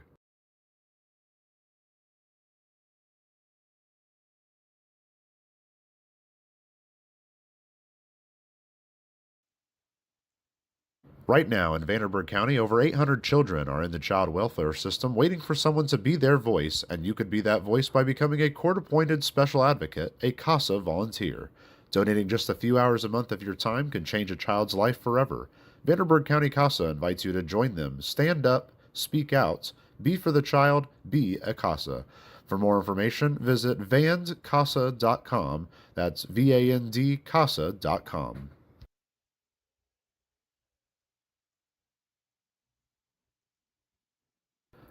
Ballet Indiana is made up of local ballet professionals, dedicated parents, and community members in order to provide unique and life-enriching experiences for hundreds of young dancers, while carrying out their mission to inspire a lifelong appreciation for dance for both our dancers and the Evansville community.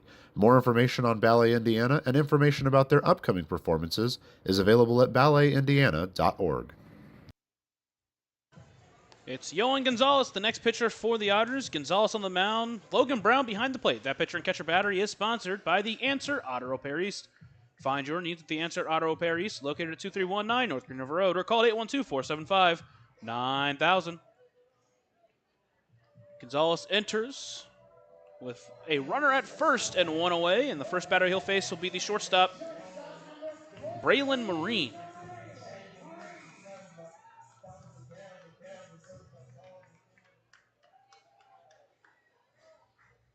Gonzalez, a guy who's gone multiple innings usually. First pitch, Batty Paglia takes off. It's taken for a strike, no throw down. And so another stolen base for Batty Paglia.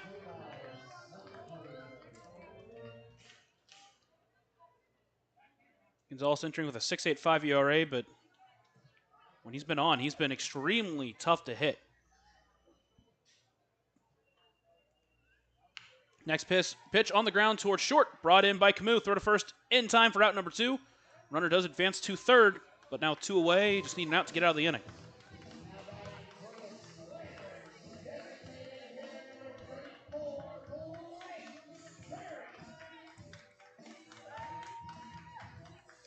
Now it's Blake Berry who started this inning off with a double.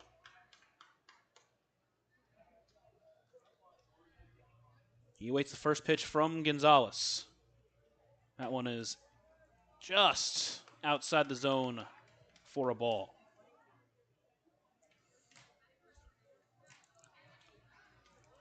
Now Gonzalez set from the stretch. The 0-1 pitch. That one just misses inside, apparently. That's a 2-0. Both pitches close, but no cigar.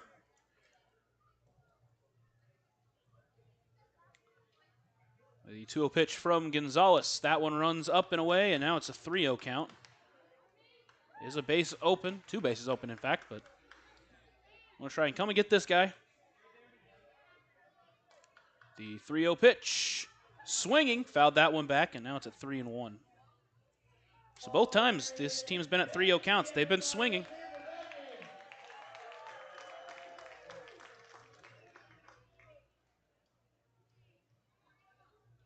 That one's lifted high in the air towards left. That one is hooking out of play, and it's going to get out of play. And now the counts run back to full. Now time called by Blake Berry. It's 6 runs in here in the 4th inning. Joliet leading 6-2.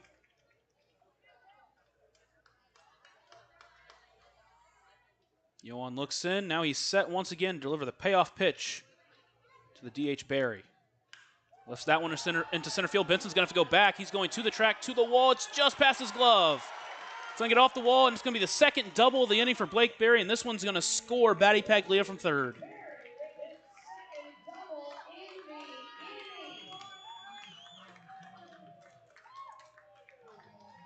And now it's Jose Contreras.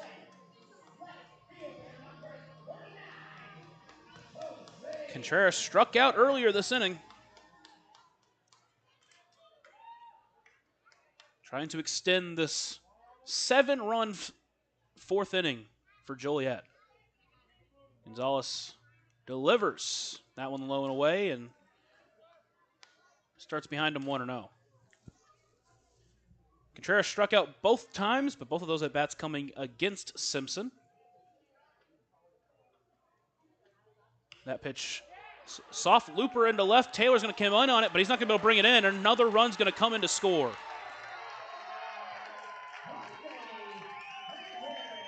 Didn't hit it hard, just found the right spot. And that's 8 runs here in the 4th inning of this game.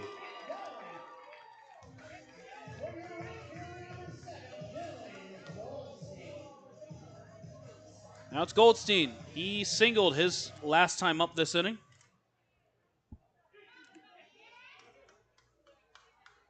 So Gonzalez set, looks to try to get out of this disastrous 4th inning. First pitch taken for a ball. Now he's behind 1-0.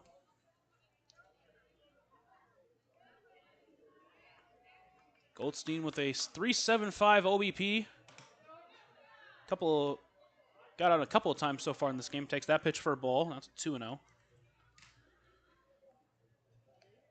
He walked his first time up. Singled his last time. That single scored Berry.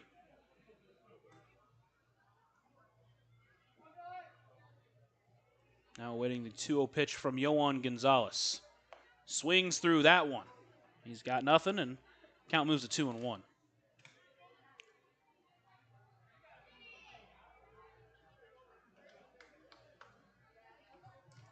So Gonzalez with a 2-1 count to the right fielder, Dylan Goldstein. Runner takes off for second. Pitch is a ball. Throw down. That one's just not in time.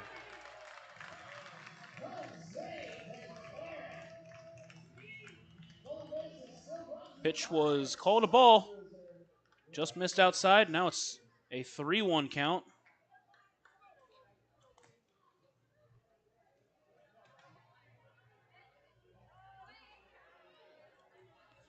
Now time is called. And we'll reset. Central Division Baseball, Lake Erie up on Brockton 6-2 in the 6th. And then Washington and Florence in a crazy game. That one's lifted into center field. Benson on his way back. He's going to keep running. He's going to go all the way to the track. That one's going to get off the base of the wall. And another run's going to come in to score. Make it 9 runs here in this 4th inning.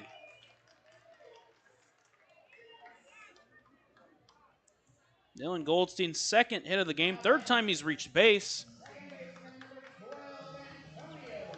As he switches places with Contreras, and now it's Antonio Valdez.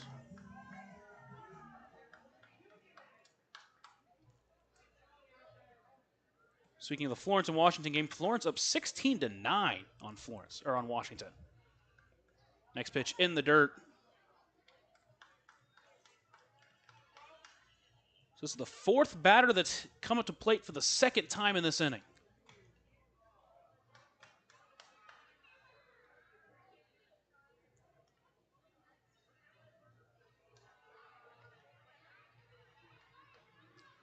Next pitch runs up and away. Now it's a 2-0 count. This is tied for the most runs the Otters have given up in an inning. Both of them have come on the road. That one lifted high in the air towards left. Taylor is going to come in a little bit and then camp under it and bring it in for out number 3 to finally get out of this 4th inning. Joliet sends 13 to the plate. They score 9 runs, and now they lead 9-2 as we head to the 5th inning. You're listening to the Otters Digital Network and on 96.9 WYIR.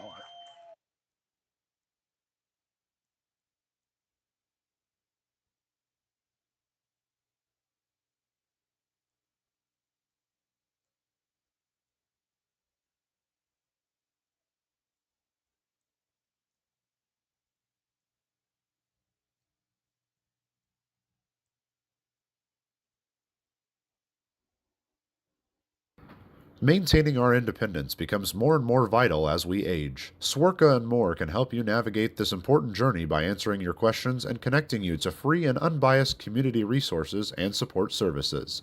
If you are seeking advice for yourself or a loved one, let Swerka be your first call. More information available at swerka.org or by calling 812-464-7800.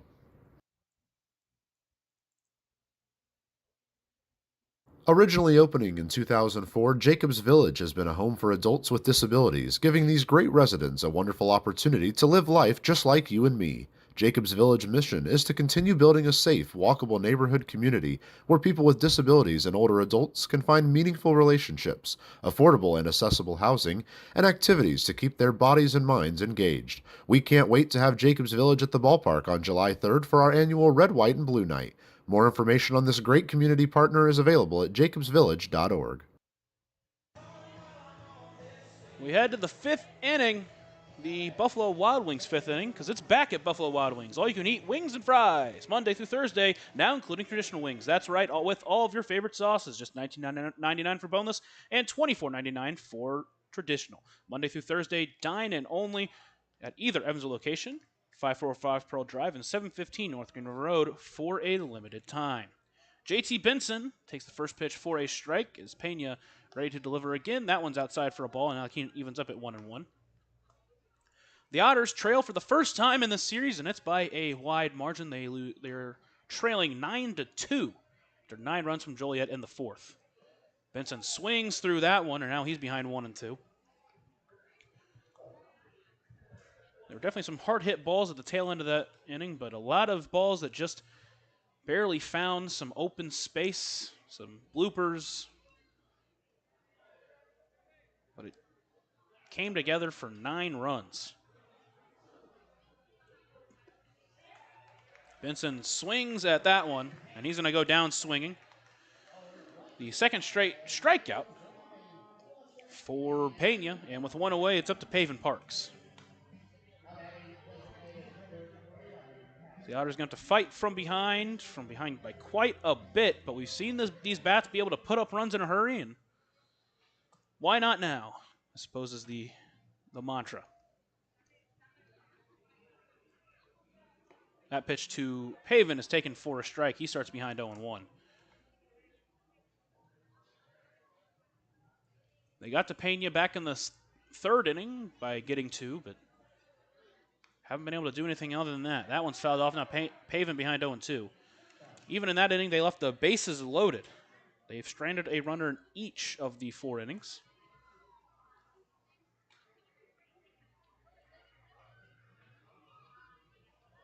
Now this Florence game has gone mad. Florence-Washington. 5 runs from Washington in the first inning, then 9 from Florence in the bottom of the first inning. Parks takes that one up and away. Count moves to 1-2. Florence added 3 in the bottom of the second, 4 in the bottom of the fourth. But then Washington scores 6 in the top of the fifth, and they're down by 5. Pavin launches that one. It's going to get through for a base hit. So a 1-out base knock for the Otters. They try to get something going here in the 5th inning, trying to find any way to scratch across some runs here to get back in it. Next is L.J. Jones. He had the 2 RBI double back in the 3rd inning. Now he's got Parks at first with 1 away. Now Pena from the stretch. The first pitch chopped foul, and LJ will start behind 0-1.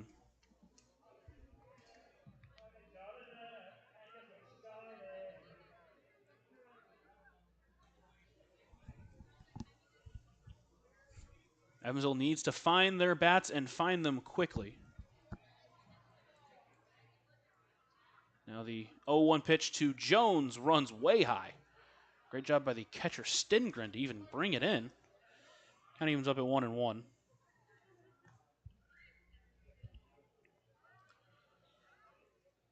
Jones, 2 home runs against Washington. The only 2 home runs of the year. A 2 RBI single off the bat at 108 in his last at-bat. Takes that pitch for a ball, and the count moves to 2-1.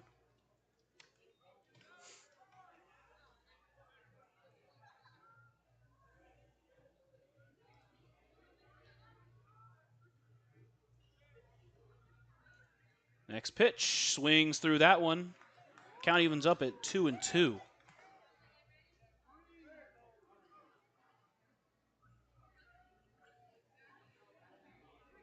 Now Jones calls time, steps out of the batter's circle, and tries to readjust. It's been an eventful couple of games here in Joliet. 13-10 yesterday, and now 9-2 through 4 innings today. It was a 9-run 4th inning for Joliet. That pitch gets by the catcher Stingren.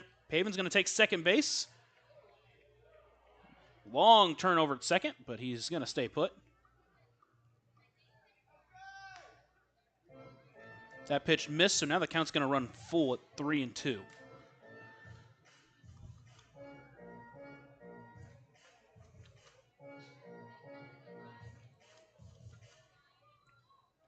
We've seen the Otters bounce back before. They were down by 4 against Washington, where they scored 5 runs in that inning. Next pitch launched high in the air towards left field. That one is tailing to the left, to the back, to the wall. It's fair and it's gone. Just inside the foul pole, and a 2-run shot from L.J. Jones cuts into that lead. It's now 9-4. What a week for L.J. Jones. 2 home runs against Washington, a home run here, and a big one, as hopefully that can send some momentum Evansville's way.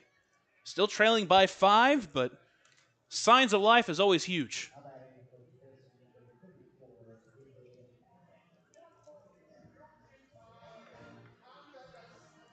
Four RBIs on the night for L.J. Jones, and next it's David Mendham. Singled in his first at-bat, walked his last at-bat. Take the first pitch for a strike. He's behind 0-1. That one was a bit low. Next one, up the middle. Slow roller, but it's going to get through for a base hit. So back-to-back hits for the Otters. Trying to continue to cut into this lead.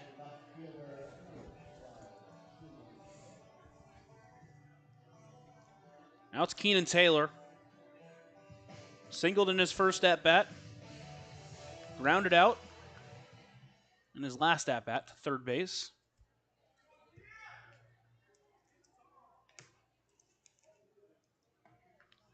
First pitch taken for a strike. He'll start behind 0-1. That one hit the bottom right corner of the zone. Next pitch works quickly. Chopper towards short. Marine's going to take it in, toss a second for one. Throw to first, going to be in time for a double play. So the Otters get two on the L.J. Jones home run, but the double play ends the inning prematurely. We'll head to the bottom of the fifth inning. Otters still trailing 9-4 on the Otters Digital Network and on 96.9 WYIR. Right now in Vanderburgh County, over 800 children are in the child welfare system waiting for someone to be their voice, and you could be that voice by becoming a court-appointed special advocate, a CASA volunteer. Donating just a few hours a month of your time can change a child's life forever. Vanderburgh County CASA invites you to join them. Stand up, speak out, be for the child, be a CASA. For more information, visit vandcasa.com. That's VAND CASA.com. Ballet Indiana is made up of local ballet professionals, dedicated parents, and community members in order to provide unique and life-enriching experiences for hundreds of young dancers, while carrying out their mission to inspire a lifelong appreciation for dance for both our dancers and the Evansville community. More information on Ballet Indiana and information about their upcoming performances is available at balletindiana.org.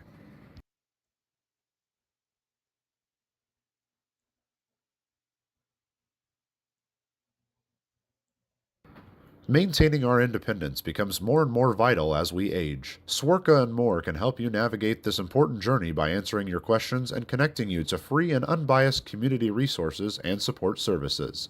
If you are seeking advice for yourself or a loved one, let Swerka be your first call. More information available at swerka.org or by calling 812-464-7800.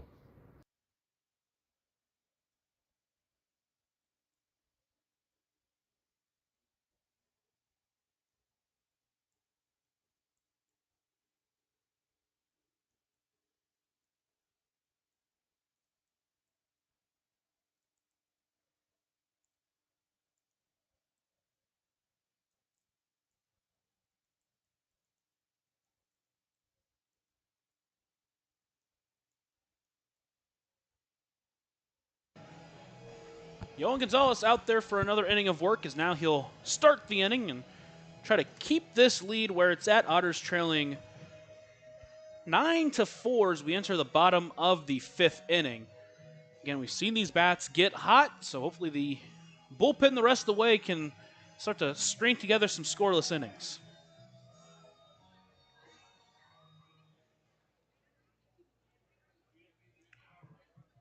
First to face him in this inning will be Jamie Smart. First pitch is inside for a ball. And Yohan's going to start behind him 0-1. Or 1-0 in that direction. Next pitch, that one runs in and gets him. First pitch was inside. The next pitch was even more inside.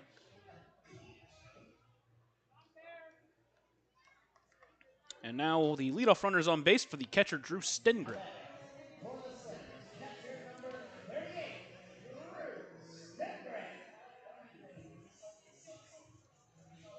Stengren, in his last at-bat, singled to right field. Entered the game with a 130 batting average. That pitch runs outside, and he's a start behind another batter.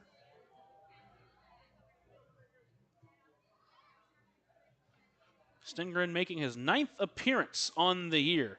Takes that pitch just a bit low.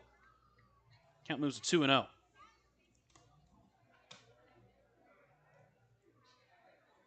Next pitch, chopper towards short, slow roller. Camus going to take it in, toss a second for one, throw to first. It's not going to be in time for a double play, but they do get the lead runner.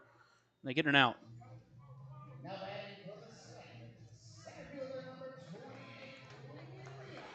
And with one away, it'll bring up the center fielder, Liam MacArthur.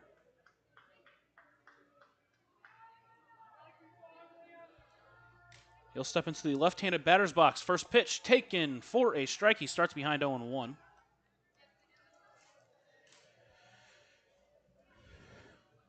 MacArthur's third time up in the last 3 innings.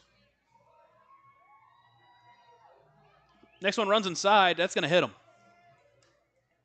Johan's second hit batter of the inning.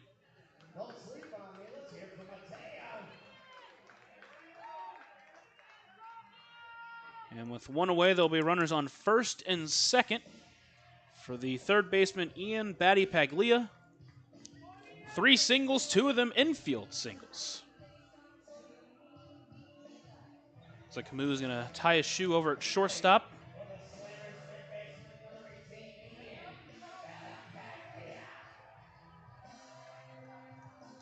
Mentioned that Battipaglia with a .414 on-base percentage. And that has only gone up because 3 singles on the day.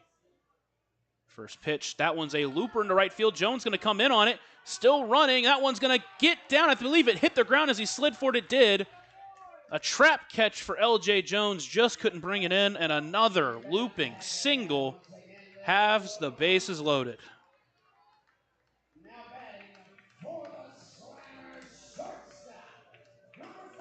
Battipaglia just finding ways to get singles. 2 infield singles, did hit the ball really hard in his last at-bat, and then that one. Just a high looper that Jones just couldn't get into. And now the bases are loaded for the shortstop, Braylon Marine. Trying to find his first hit of the game.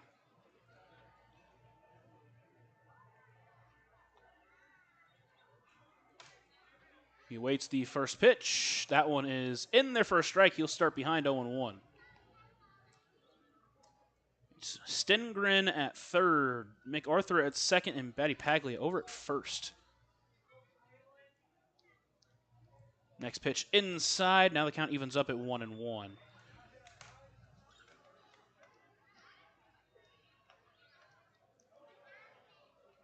Marine, the only Slammer not to record a hit yet this game.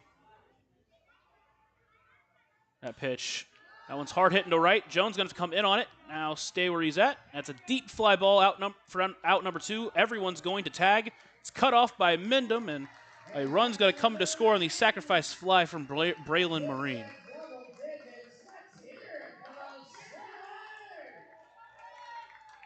With 2 away, it's going to extend to Blake Berry, making his third plate appearance in the last 2 innings.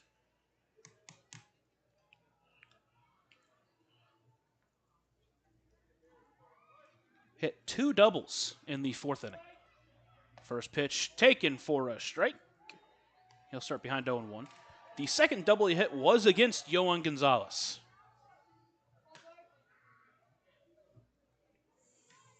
Now the next pitch to the Slammers DH. Just missed outside. Now the count evens up at 1-1. 10 runs on 14 hits for Joliet. 4 runs on 10 hits for Evansville. That one high, pop up, out of play, overhead. An overhead foul ball brought to you by Heads Construction. Choose the best, never regret it. Now the count with a 1-2 count to Blake Berry. Next one, I believe he foul tipped it out of the glove of Logan Brown, and we'll do it again. Berry just making contact, and Logan Brown just not able to squeeze it. The next 1-2 pitch. High pop up out of play again, and we'll do it again.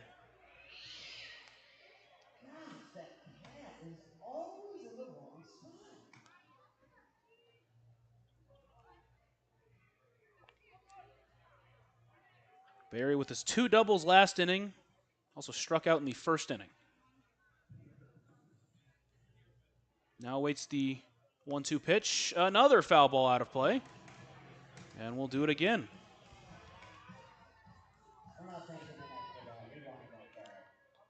A tough at-bat here for Blake Berry. So he continues to make Yohan work. He's all set, delivers. That one outside. It evens it up at 2-2.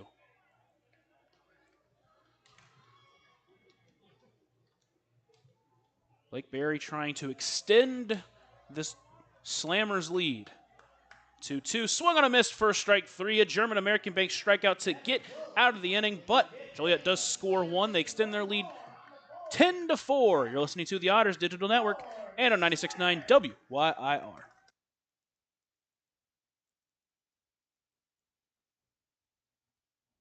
Originally opening in 2004, Jacobs Village has been a home for adults with disabilities, giving these great residents a wonderful opportunity to live life just like you and me. Jacobs Village mission is to continue building a safe, walkable neighborhood community where people with disabilities and older adults can find meaningful relationships, affordable and accessible housing, and activities to keep their bodies and minds engaged. We can't wait to have Jacobs Village at the ballpark on July 3rd for our annual Red, White, and Blue Night. More information on this great community partner is available at jacobsvillage.org.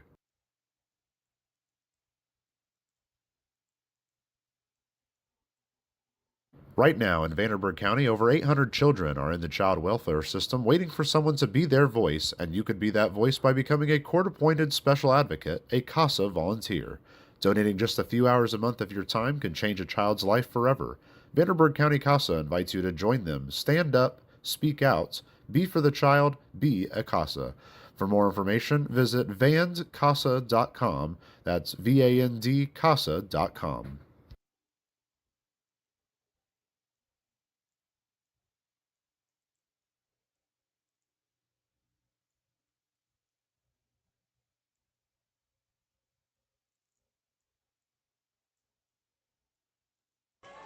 We head to the 6th inning. Joliet leading 10-4 here in the 6th. It's going to be a new pitcher on the mound for the Joliet Slammers. It's going to be Ty Ryberchik, the former Indiana Hoosier, steps in to try to shut down this Evansville Otters offense. Will be led by Logan Brown, Alay Camus, and Dennis Pierce. The deficit is 6. Otters trailing 10-4, but we've seen this Otters offense explode before, and now you get a pitcher in Ty Ryberchik. The first time they'll see him. He enters with a 7.2 ERA. First pitch to Brown is taken for a strike. He'll start behind 0-1. No action currently in the Otters bullpen. Next pitch fouled off. Now he's behind 0-2. Ryberchik out of Peru, Illinois. Played 4 seasons with Illinois before transferring to Indiana for his final season, where he had a 6.12 ERA and 9 starts. That pitch runs high. Count moves to 1-2. 31 strikeouts to just 7 walks last year. Walks have been down this year as well. Brown pops that one up into foul territory, I should say. The catcher Stengren tries to get it. He's going to scoop it and bring it in for out number 1.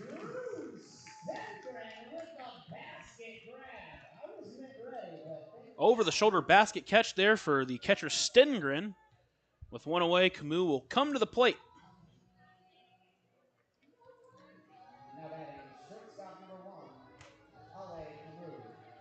Camus looking for his first hit of the night. The Otters have had chances. They haven't been able to push across more than 4. First pitch outside for a ball. Camus starts ahead 1-0. LJ Jones with all 4 of Evansville's RBIs. Next pitch taken for a strike. Now count evens up at 1-1. It was 2 on an RBI double and then 2 on a 2-run home run for LJ Jones. Next one runs outside. Camus ahead 2-1.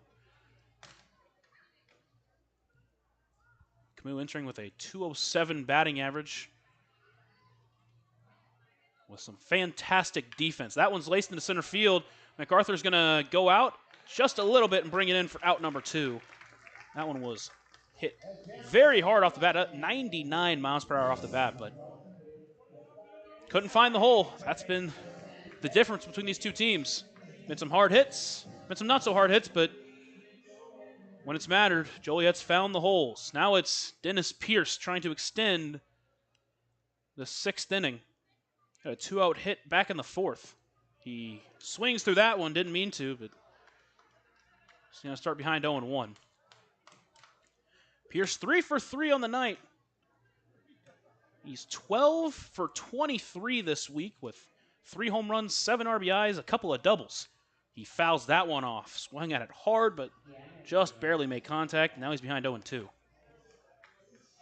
That one up at 93 miles per hour for Ty Ryberczyk. From the stretch with no one on. He's set. And delivers the 0-2 pitch. Just misses outside. Count moves to 1-2. The infield playing Dennis Pierce deep. Pierce calls time and resets himself. Now steps back into the right-handed batter's box.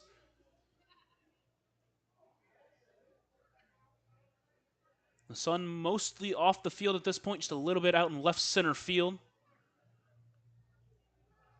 The 1-2 pitch misses outside. No! The home plate umpire calls it strike 3. Pierce goes down looking for the first time tonight, and the Otters go 1-2-3 in the 6th. We head to the bottom. You're listening to the Otters Digital Network and on 96.9 WYIR. Ballet Indiana is made up of local ballet professionals, dedicated parents, and community members in order to provide unique and life-enriching experiences for hundreds of young dancers, while carrying out their mission to inspire a lifelong appreciation for dance for both our dancers and the Evansville community. More information on Ballet Indiana and information about their upcoming performances is available at balletindiana.org. Maintaining our independence becomes more and more vital as we age. Swerka and More can help you navigate this important journey by answering your questions and connecting you to free and unbiased community resources and support services. If you are seeking advice for yourself or a loved one, let Swerka be your first call. More information available at swerka.org or by calling 812-464-7800. Originally opening in 2004, Jacobs Village has been a home for adults with disabilities, giving these great residents a wonderful opportunity to live life just like you and me. Jacobs Village mission is to continue building a safe, walkable neighborhood community where people with disabilities and older adults can find meaningful relationships, affordable and accessible housing, and activities to keep their bodies and minds engaged. We can't wait to have Jacobs Village at the ballpark on July 3rd for our annual Red, White, and Blue Night. More information on this great community partner is available at jacobsvillage.org. Yohan Gonzalez out there for another inning of work. He has pitched an inning and 2/3, given up 4 hits, 3 runs, no walks, and struck out 1. Only 1 walk from the Otter staff tonight.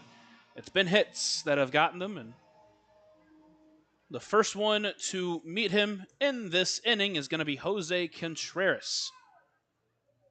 Gonzalez from the windup delivers the first pitch inside for a ball. Gonzalez hit a couple of batters last inning. Now the 1-0 pitch swung through that one to Contreras, and now the count evens up at 1-1. We're in the bottom of the 6th inning. Otters trailing 10-4 with 9 outs left to their name. That's a chopper towards third. It's going to be Pierce to bring it in. Long throw to first in time for out number 1. Defense today has been good when tested, but a lot of balls just finding the holes that are there already. Next is Dylan Goldstein. He walked his first time up, singled his second time up in the 4th, and then doubled his 3rd time up, his second at-bat in the 4th. First pitch laced into right field, but it's going to just get down foul. He'll start behind 0-1. The double also came against Yohan Gonzalez. Now the 0-1 pitch. High fly ball into left. It's hooking foul and out of play. And now he's behind 0-2 on a couple of foul balls.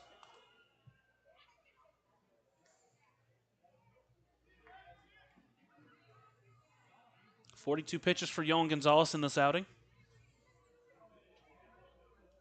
The 0-2 pitch. Slow chopper back to the mound. Gonzalez will pick it up. Short toss to first in time for out number 2.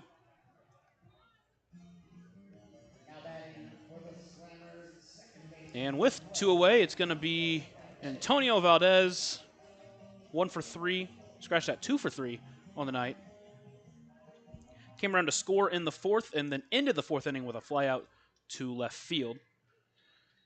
He also singled back in the 2nd and was cut down on a double play. Hard chopper, but foul, and now he's behind of Gonzalez 0-1. Yohan trying to work quickly here and get those bats back up. The 0-1 pitch finds the zone, and now he's ahead of another batter 0-2.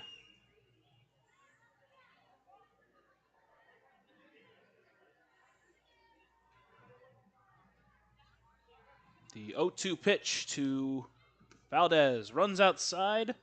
Bender that just didn't bend enough. Count it 1-2. Works quickly. Next pitch. Checked his swing, and he did not go, says the third base umpire. Now the count's at 2-2.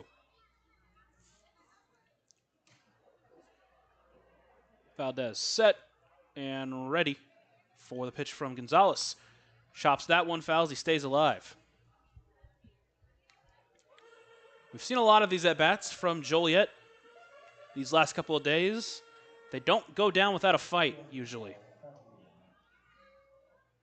Especially as the game reaches its later stages. Count still at 2-2. The next pitch. Hard towards first. Mendham backhands it. He's going to toss it to Gonzalez. Race to the bag. It's not in time. So Valdez beats that one out. And a 2-out base knock will lead to Jamie Smart.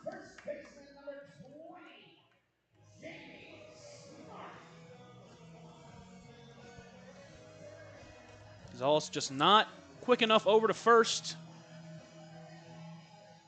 Now Jamie Smart will get his opportunity.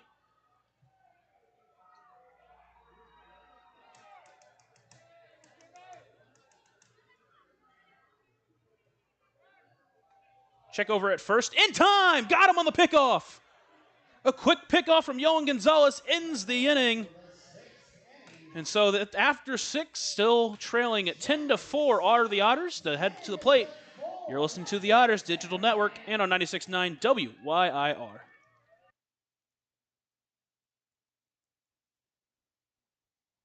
Right now in Vanderburgh County, over 800 children are in the child welfare system waiting for someone to be their voice, and you could be that voice by becoming a court-appointed special advocate, a CASA volunteer. Donating just a few hours a month of your time can change a child's life forever. Vanderburgh County CASA invites you to join them. Stand up, speak out, be for the child, be a CASA. For more information, visit vandcasa.com. That's VAND-CASA.com. Ballet Indiana is made up of local ballet professionals, dedicated parents, and community members in order to provide unique and life-enriching experiences for hundreds of young dancers, while carrying out their mission to inspire a lifelong appreciation for dance for both our dancers and the Evansville community. More information on Ballet Indiana and information about their upcoming performances is available at balletindiana.org.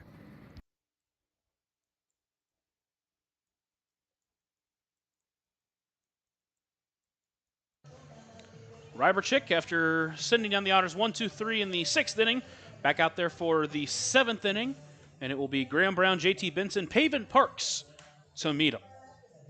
The Otters 9 outs left, need 6 runs, but again, we've seen this team score more than that in less of the outs. In fact, we've seen this team score just about that in an inning.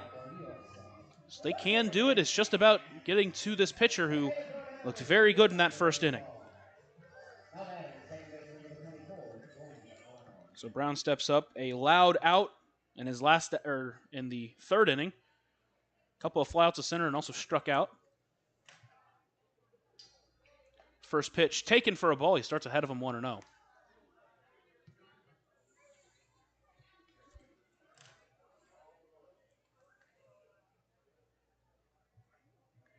Ryberchik is ready. Next pitch, hard towards third, but it's just foul as the count evens up at 1-1. That one was just a bit foul. It would have been a close play from the third baseman, Batty Paglia.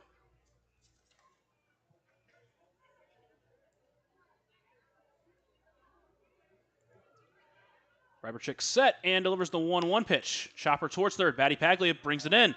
On the run, throw to first, just in time. As Smart brings it in, almost got in the way of Brown running, but avoided the collision.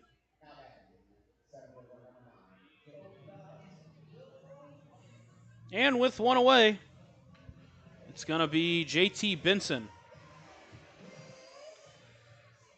Benson struck out his last at-bat back in the 5th inning. He also singled and came around to score. First pitch fouls that one off. So popped out to second. So now an 0-1 count to the Otters center fielder. Still a heavy wind into center field. 0-1 pitch, laced into left center field. Moving on toward is Contreras. It's going to get through the gap. It's going to go all the way to the wall. Another double there from JT Benson, and with one away, the Otters have something cooking here in the 7th inning for Pavin Parks. A huge at-bat there, and hopefully that can spark some offense. That was a middle fastball at 94 miles per hour that Benson turned on and left at the bat at 98 miles per hour.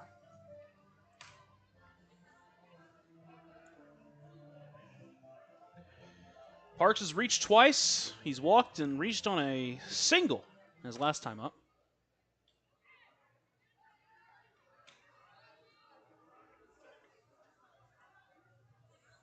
Mentioned that the Otters with 1 walks a team, the Slammers with only 2. First pitch taken for a strike. He'll start behind 0-1.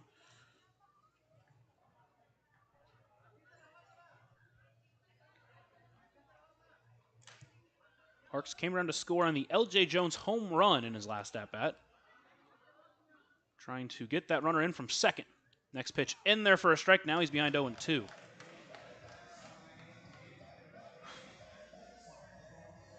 That one was in the outside part of the plate. Maybe just got it.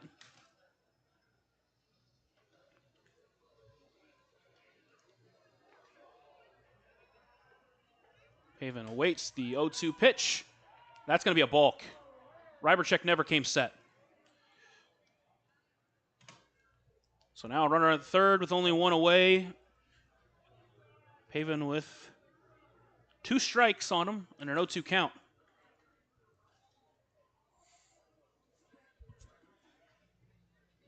The Otters trying to rally here. Need some runs, and they need them quickly. 0-2 pitch. Hard hit into left field. That one's hooking foul. It's going to just go foul. The left fielder, Jose Contreras, didn't even move on a ball that just landed foul. That was, if you just watched Contreras, you would have thought that thing was way out of play, but that thing almost landed fair.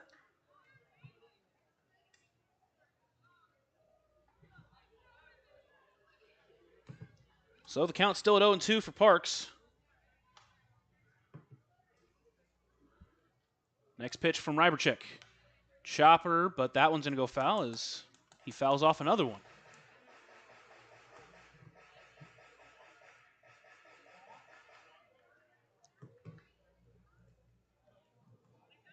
So Parks continues his streak of having fantastic at-bats. Trying to get that runner in from third. 0-2 pitch in the dirt. Count moves to 1-2.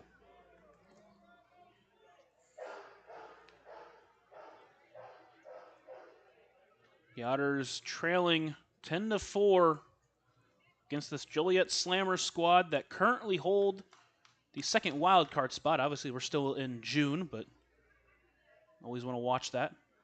1-2 pitch, swung on a miss for strike 3.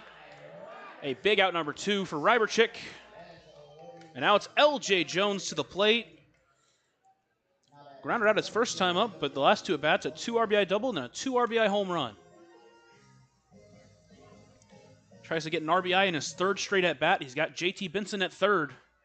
2 away here in the top of the 7th inning. Ryberchik set, delivers. First pitch in their first strike. Jones starts behind 0-1.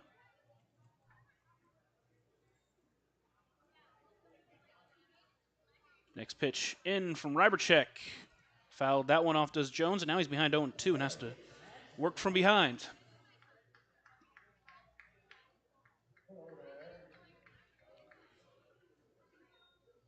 LJ's been hitting the ball hard all year, and he's been rewarded for it tonight.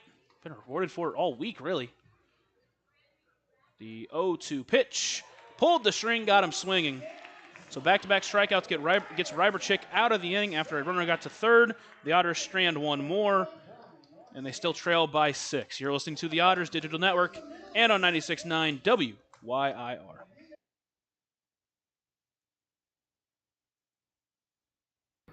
Maintaining our independence becomes more and more vital as we age. Swerka and More can help you navigate this important journey by answering your questions and connecting you to free and unbiased community resources and support services. If you are seeking advice for yourself or a loved one, let Swerka be your first call. More information available at swerka.org or by calling 812-464-7800. Originally opening in 2004, Jacobs Village has been a home for adults with disabilities, giving these great residents a wonderful opportunity to live life just like you and me. Jacobs Village mission is to continue building a safe, walkable neighborhood community where people with disabilities and older adults can find meaningful relationships, affordable and accessible housing, and activities to keep their bodies and minds engaged. We can't wait to have Jacobs Village at the ballpark on July 3rd for our annual Red, White, and Blue Night. More information on this great community partner is available at jacobsvillage.org. Right now in Vanderburgh County, over 800 children are in the child welfare system waiting for someone to be their voice, and you could be that voice by becoming a court-appointed special advocate, a CASA volunteer. Donating just a few hours a month of your time can change a child's life forever. Vanderburgh County CASA invites you to join them. Stand up, speak out, be for the child, be a CASA. For more information, visit vandcasa.com. That's VANDCasa.com. Ross Thompson making his second appearance as an Otter. Thompson on the mound. Logan Brown behind the plate. That pitcher and catcher battery is sponsored by the Answer Auto Repair East. Find your needs at the Answer Auto Repair East, located at 2319 North Green River Road, or call 812-475-9000. So Thompson enters for his second appearance as an Evansville Otter. He went an inning and a third, gave up 2 hits, struck out 2, did walk 2, but only gave up 1 run on the home run from Andrew Check, the long home run. He will face 8-9-1 with Jamie Smart, who was at the plate when Valdez was picked off over at first. Thompson spent the beginning of the year with Tri-City, pitched to a 1.32 ERA in 13 2/3 innings, then got traded from Tri-City on June 17th and is trying to help out the back of the bullpen that has lost a couple of key pitchers in Griff Hughes and Nate Wolgemuth. First one to face is Jamie Smart. Now Thompson set, delivers from the stretch the first pitch, swinging the Smart. He's behind 0-1.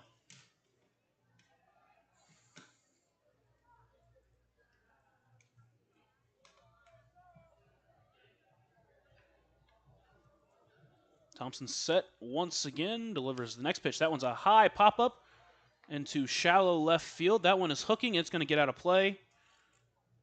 Get into foul territory, and now the count's at 1-2. Counts at 0-2, rather. Smart, a huge left-handed hitting first baseman. Looks very similar in stature to Andrew Check, but his play is a bit different. Not really a home run hitter, but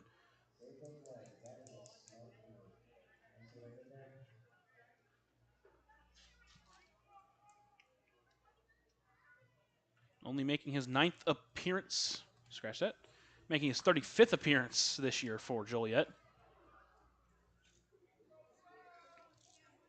Now with an 0-2 count, that one in the dirt.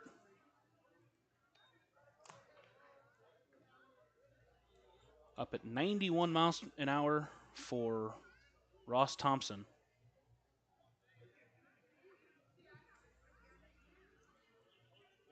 Set once again, the 1-2 pitch. That one is just fouled off and out of play, as we'll do it again.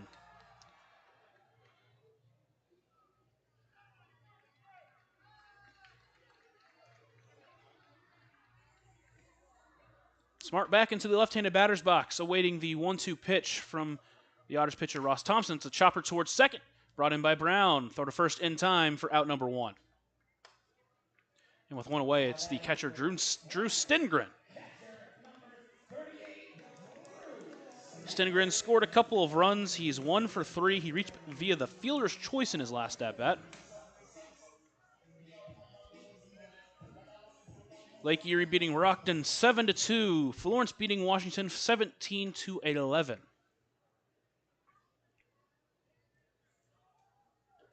Now the first pitch, taken for a strike, starts ahead of another batter.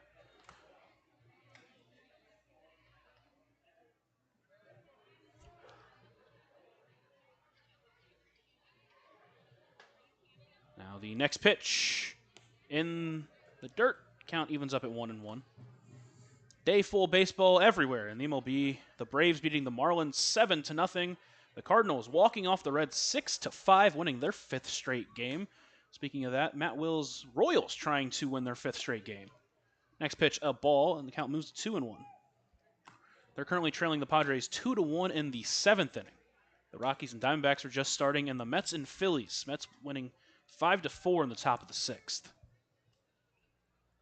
Next pitch, that one is a high pop-up into foul territory. Mendham is going to try to get it. It's going to come back on him, and he's going to bring it in for out number 2.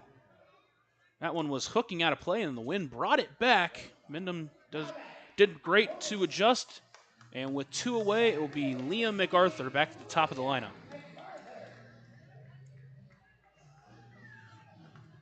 One for 3, was hit by a pitch in his last at-bat.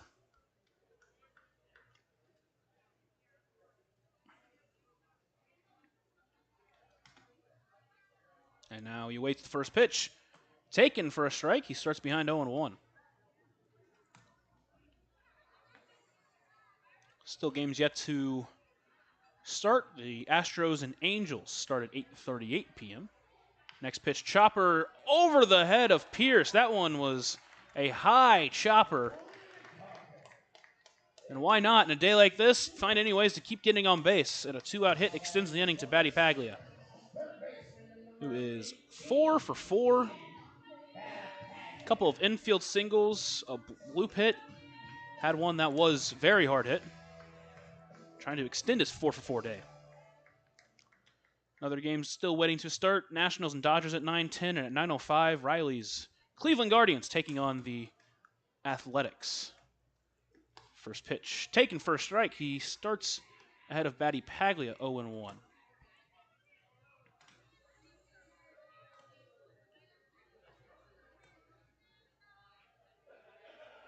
Next pitch, swung through that one.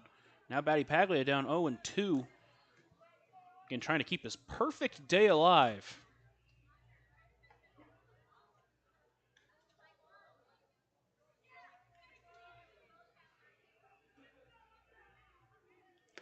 Next one misses outside. Count moves to 1-2.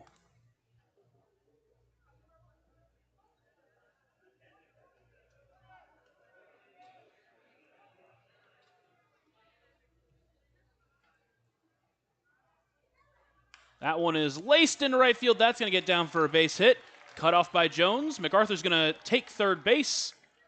Throw into second to keep Batty Paglia at first. Now they're runners on corners with 2 away. So 2 quick outs, then 2 quick base hits, and now it's the shortstop Braylon Marine. Try to get more runners in.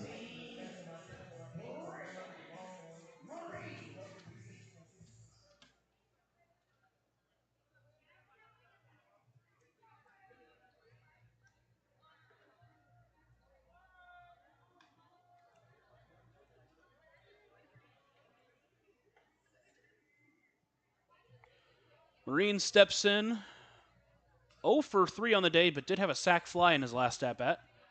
First pitch swinging, starts behind 0-1. That sac fly, the last run the Slammers scored. But so far it's been good enough as they still lead 10-4.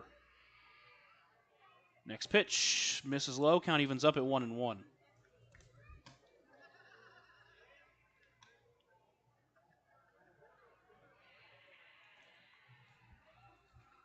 Marine in his second year of pro ball. That one is fouled up and out of play, and now he's in a 1-2 count. Played last year in the Pioneer League for the YOLO High Wheelers. Hit 9 home runs at a .383 batting average. This year with a .364 batting average. That's pitch. Just missed inside. Count evens up at 2-2.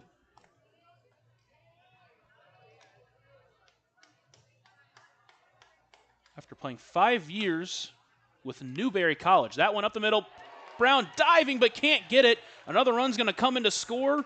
Batty Paglia is going to advance from first to third base. And another run's going to score as Joliet leads 11-4. And what an attempt from Graham Brown. Almost able to bring that one in, but went full extension, but just couldn't get it.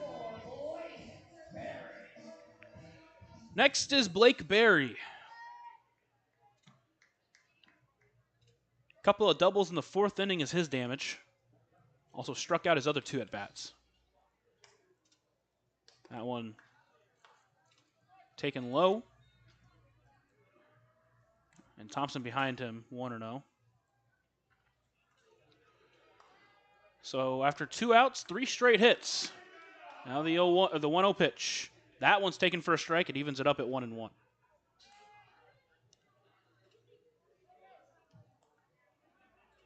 Joliet scored double digits both nights. The Otters outdid them in game 1. And haven't been able to match it here in game 2. That one just misses. 2-1. Another one that you'd like as a pitcher, but not giving it. Now Thompson set once again. The 2-1 pitch. Hit high and deep into right field. Jones over towards it, so is Benson to the track. That one's going to hook more towards center field, and it is brought in by Benson at the track. So allowed out number 3, but an out 3 nonetheless. The Otters give up one more. They now trail 11-4 as we head to the 8th inning. You're listening to the Otters Digital Network and our 96.9 WYIR.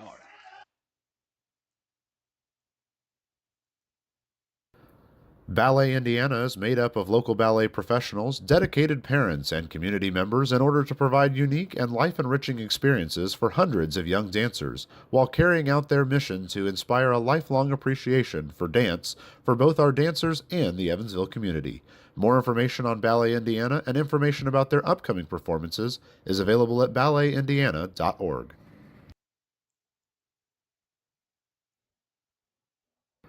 Maintaining our independence becomes more and more vital as we age. Swerka and More can help you navigate this important journey by answering your questions and connecting you to free and unbiased community resources and support services. If you are seeking advice for yourself or a loved one, let Swerka be your first call. More information available at swerka.org or by calling 812-464-7800. New pitcher on the mound for Joliet will be Cameron Smith. Smith on the mound. Behind the plate is Stengren. That pitcher and catcher battery is sponsored by the Answer Auto Repair East. Find your battery needs at the Answer Auto Repair East, located at 2319 North Green River Road, or call at 812-475-9000. So Smith entering his 16th game of the year. He's pitched 15 1/3 innings, given up 7 runs to a 4.11 ERA. He's struck out 11 and walked 3, so another guy that doesn't strike out a ton of batters, but doesn't really walk anybody. Last year it went with that as well. At 41 strikeouts to 8 walks playing for Joliet. This is his second year. Joliet last year had a 2.72 ERA in 43 innings. First one to meet him is going to be David Mendham.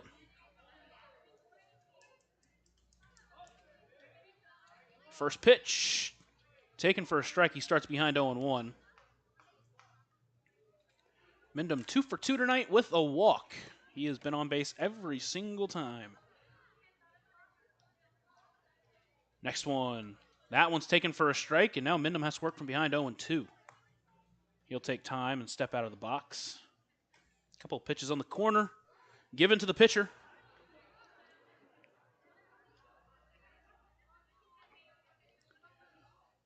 Now Mindham resets and steps back into the left-handed batter's box.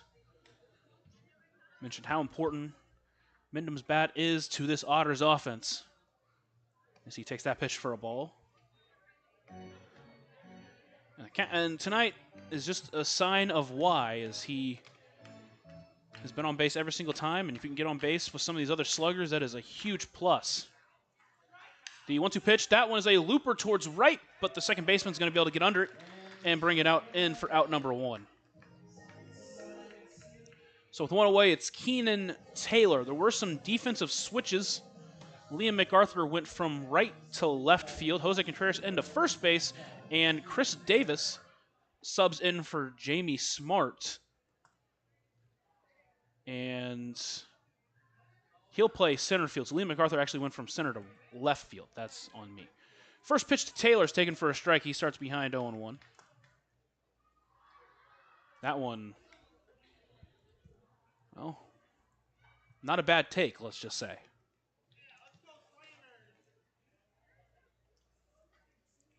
So Taylor with an 0-1 count here from Cameron Smith. That one, Bender hit sharply towards third. Batty Paglia will bring it in. Toss over to first for out number 2. So quickly with 2 away, it's Logan Brown.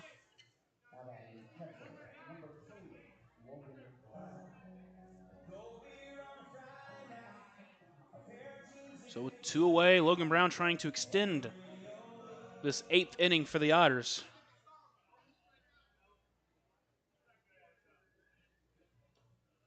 First pitch to the Otters catcher is taken outside for a ball.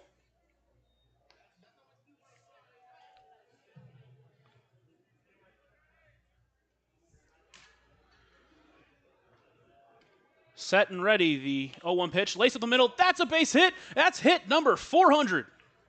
Logan Brown professionally now has 400 career hits, and he does it on a base hit here in the top of the 8th inning in Joliet, Illinois. And that hit extends the inning to Alay Camus.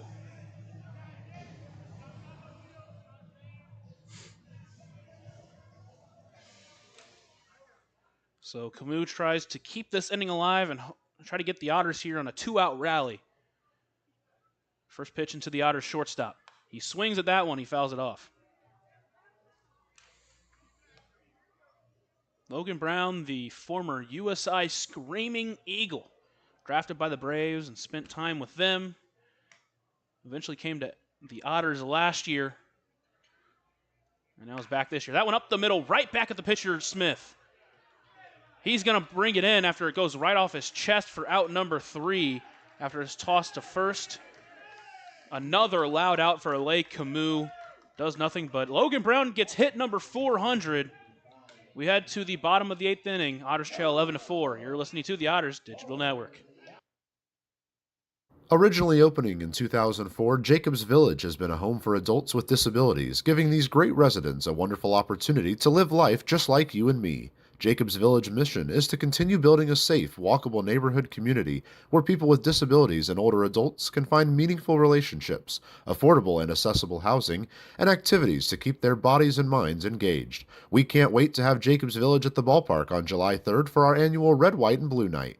More information on this great community partner is available at jacobsvillage.org. Right now in Vanderburgh County, over 800 children are in the child welfare system waiting for someone to be their voice, and you could be that voice by becoming a court-appointed special advocate, a CASA volunteer. Donating just a few hours a month of your time can change a child's life forever. Vanderburgh County CASA invites you to join them. Stand up, speak out, be for the child, be a CASA. For more information, visit vandcasa.com. That's VANDCASA.com. Ross Thompson out there for another inning of work. He'll try to shut down this 8th inning. It'll be Jose Contreras, Dylan Goldstein, and Antonio Valdez to meet him. And if it gets this far, Chris Davis swabbing in for Jamie Smart will be in the 4-hole. Thompson, last inning, did give up a run after giving 2 quick outs, gave up 3 straight hits. They're trying to keep this deficit where it's at.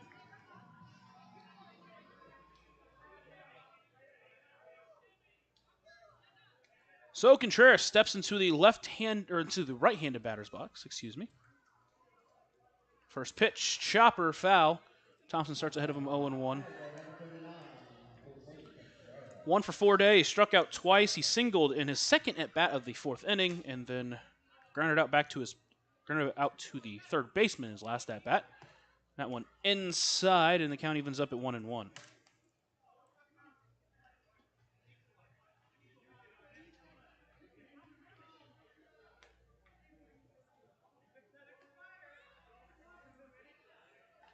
Next one swings through that one, and now he's behind 1-2.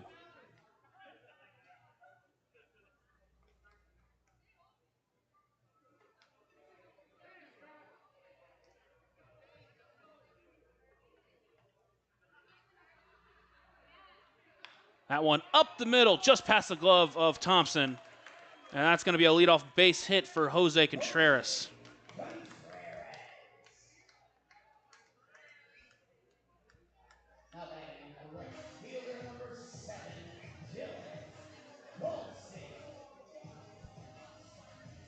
Now it's Goldstein up to the plate into the left-handed batter's box. Had a couple of hits in the 4th inning.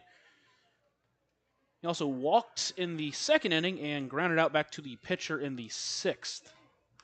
First pitch pops it up towards the left.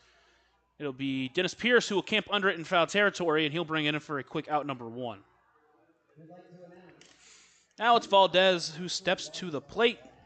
Singled his last time up, then got picked off.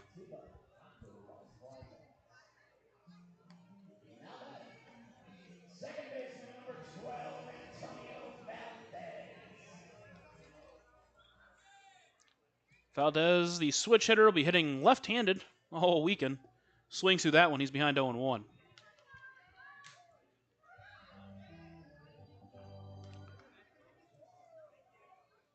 Valdez trying to extend this already big lead for Joliet.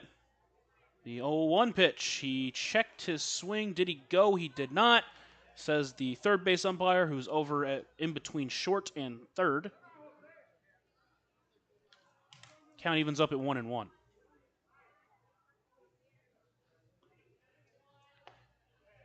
Next pitch in there for a strike, and now he's behind 1-2.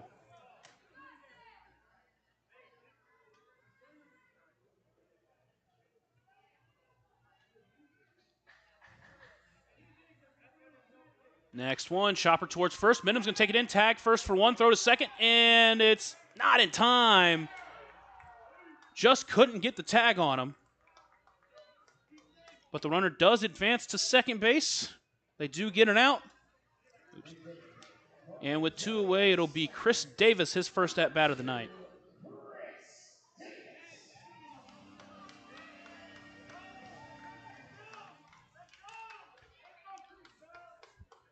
So Davis, going 0 for 3 last night, hits that one high in the air towards right center. Jones and Benson converging on it. Benson will call off Jones and bring it in for out number 3. So Joliet gets a hit, but does nothing with it. The Otters come to bat in the top of the 9th inning, needing 7 runs. You're listening to the Otters Digital Network and our 96.9 WYIR.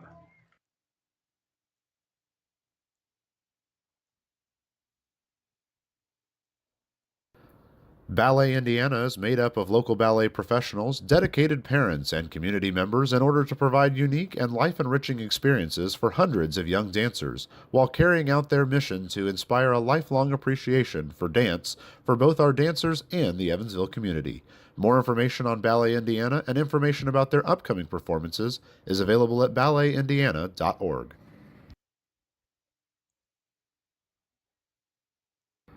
Maintaining our independence becomes more and more vital as we age. Swerka and More can help you navigate this important journey by answering your questions and connecting you to free and unbiased community resources and support services. If you are seeking advice for yourself or a loved one, let Swerka be your first call. More information available at swerka.org or by calling 812-464-7800. Originally opening in 2004, Jacobs Village has been a home for adults with disabilities, giving these great residents a wonderful opportunity to live life just like you and me. Jacobs Village mission is to continue building a safe, walkable neighborhood community where people with disabilities and older adults can find meaningful relationships, affordable and accessible housing, and activities to keep their bodies and minds engaged. We can't wait to have Jacobs Village at the ballpark on July 3rd for our annual Red, White, and Blue Night. More information on this great community partner is available at jacobsvillage.org.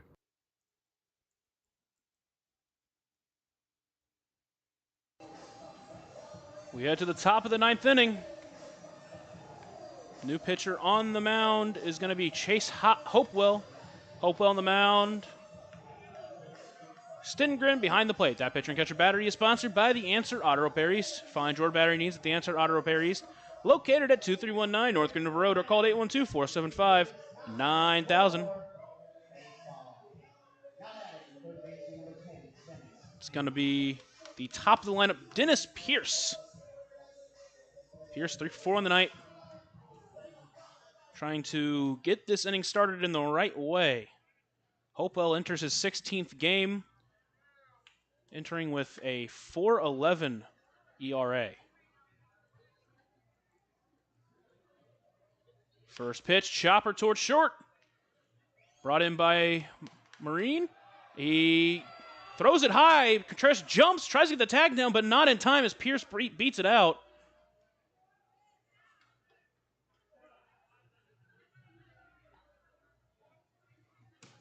So a throwing error from the shortstop Marine, and the Otters get a free base runner.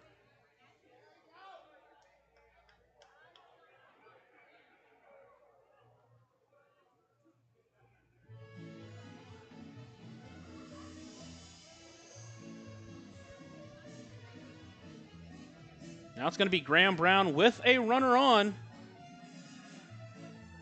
We'll see if he can try to take advantage of that error. The first of the night for Joliet.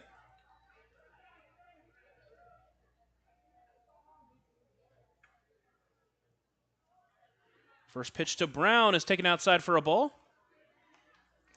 He starts ahead 1-0.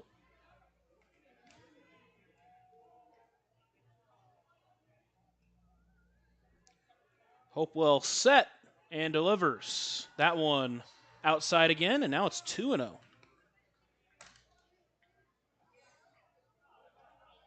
Once again, Evansville needs a big inning, but we've seen them be able to have big innings before. See if they can do it here. 2-0 pitch, laced, hard hit into center field. Davis on his way back to the track, to the wall, and it's brought in at the track. Graham Brown can't catch a break right now.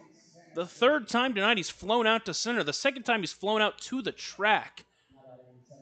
And with one away, it's JT Benson.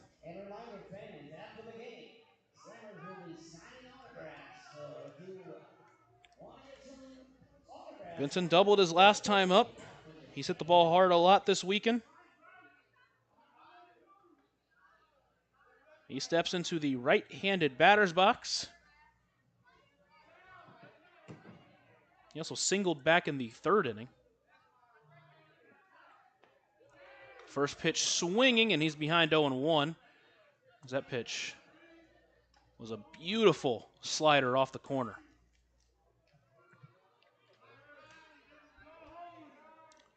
So now Hopewell set the 0-1 pitch to Benson. That one just misses low as it evens up at 1-1. The Otters trailing 11-4 here in the top of the ninth inning. They have 12 hits, but just haven't been able to push across as many runs as they have in past nights. Now it's JT Benson with a 1-1 count. That one runs outside. Now it moves to 2-1.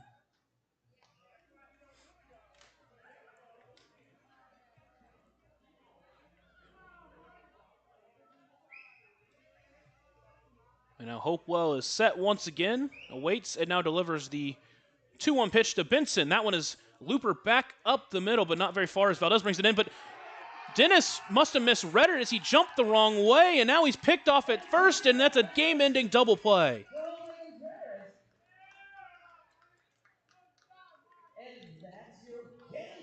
Now Pierce down at first base after he dove into first and made contact with Contreras.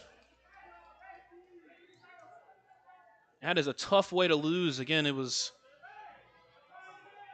seemed like a typical pop out to second base. Pierce must have misread it, jumped towards second, and then had to go back to first and was too late. And the Otters will lose 11-4 after that. We're going to take a short break here, and once we're back, we'll go to the Papa John's postgame show. You're listening to the Otters Digital Network and on 96.9 WYIR.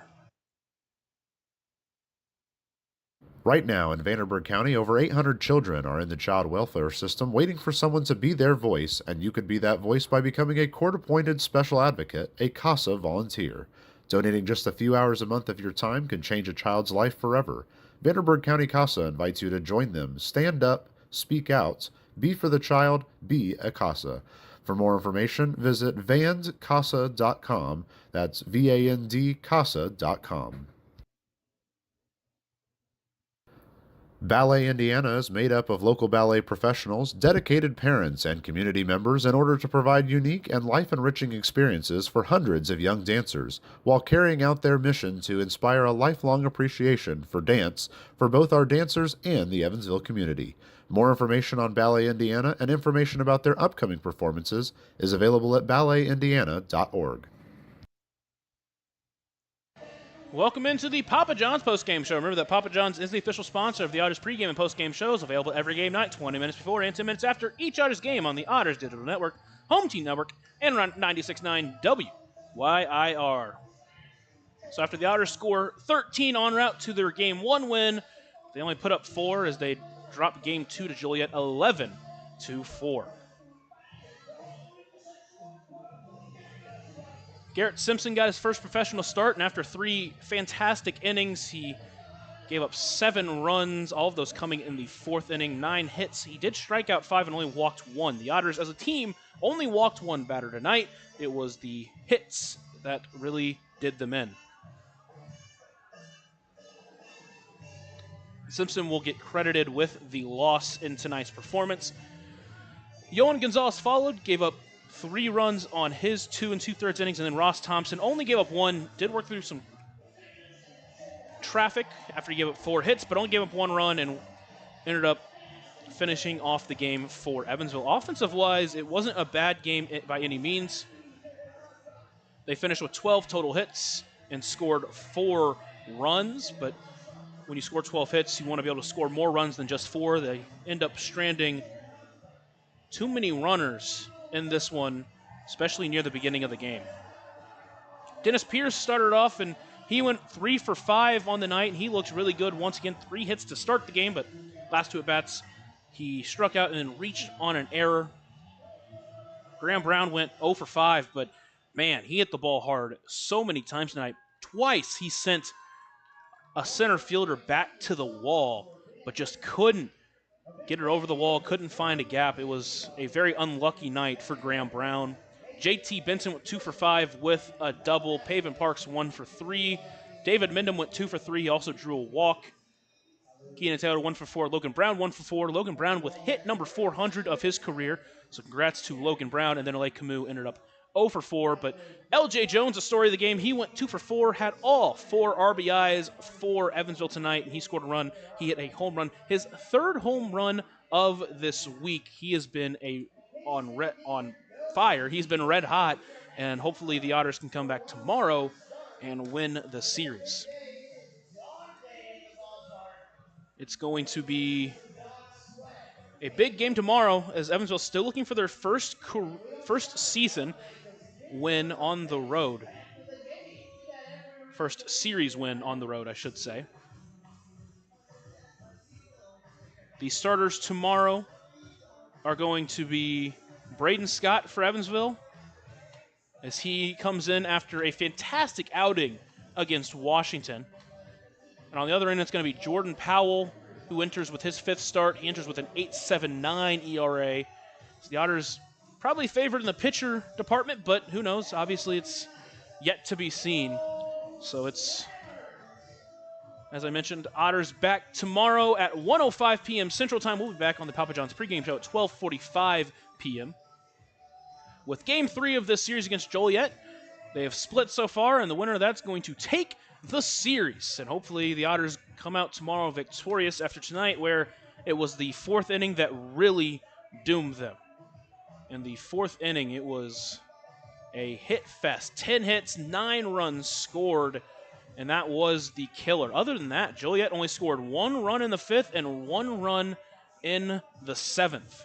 Other than that, they weren't held completely down. They still managed 18 hits, so 8 hits in the other 8 innings, but they only scored 2 runs. So Evansville has shown the ability to shut them down, but Joliet's shown the ability to square hits together quickly. So we'll see what happens tomorrow when Braden Scott takes the mound, trying to shut down this potent Joliet offense. But for tonight, that's going to do it. That was the Papa John's post-game show. Thank you so much for joining us on the Otters Digital Network and on 96.9 WYIR. I'm Lucas Macklin, and have a blessed night.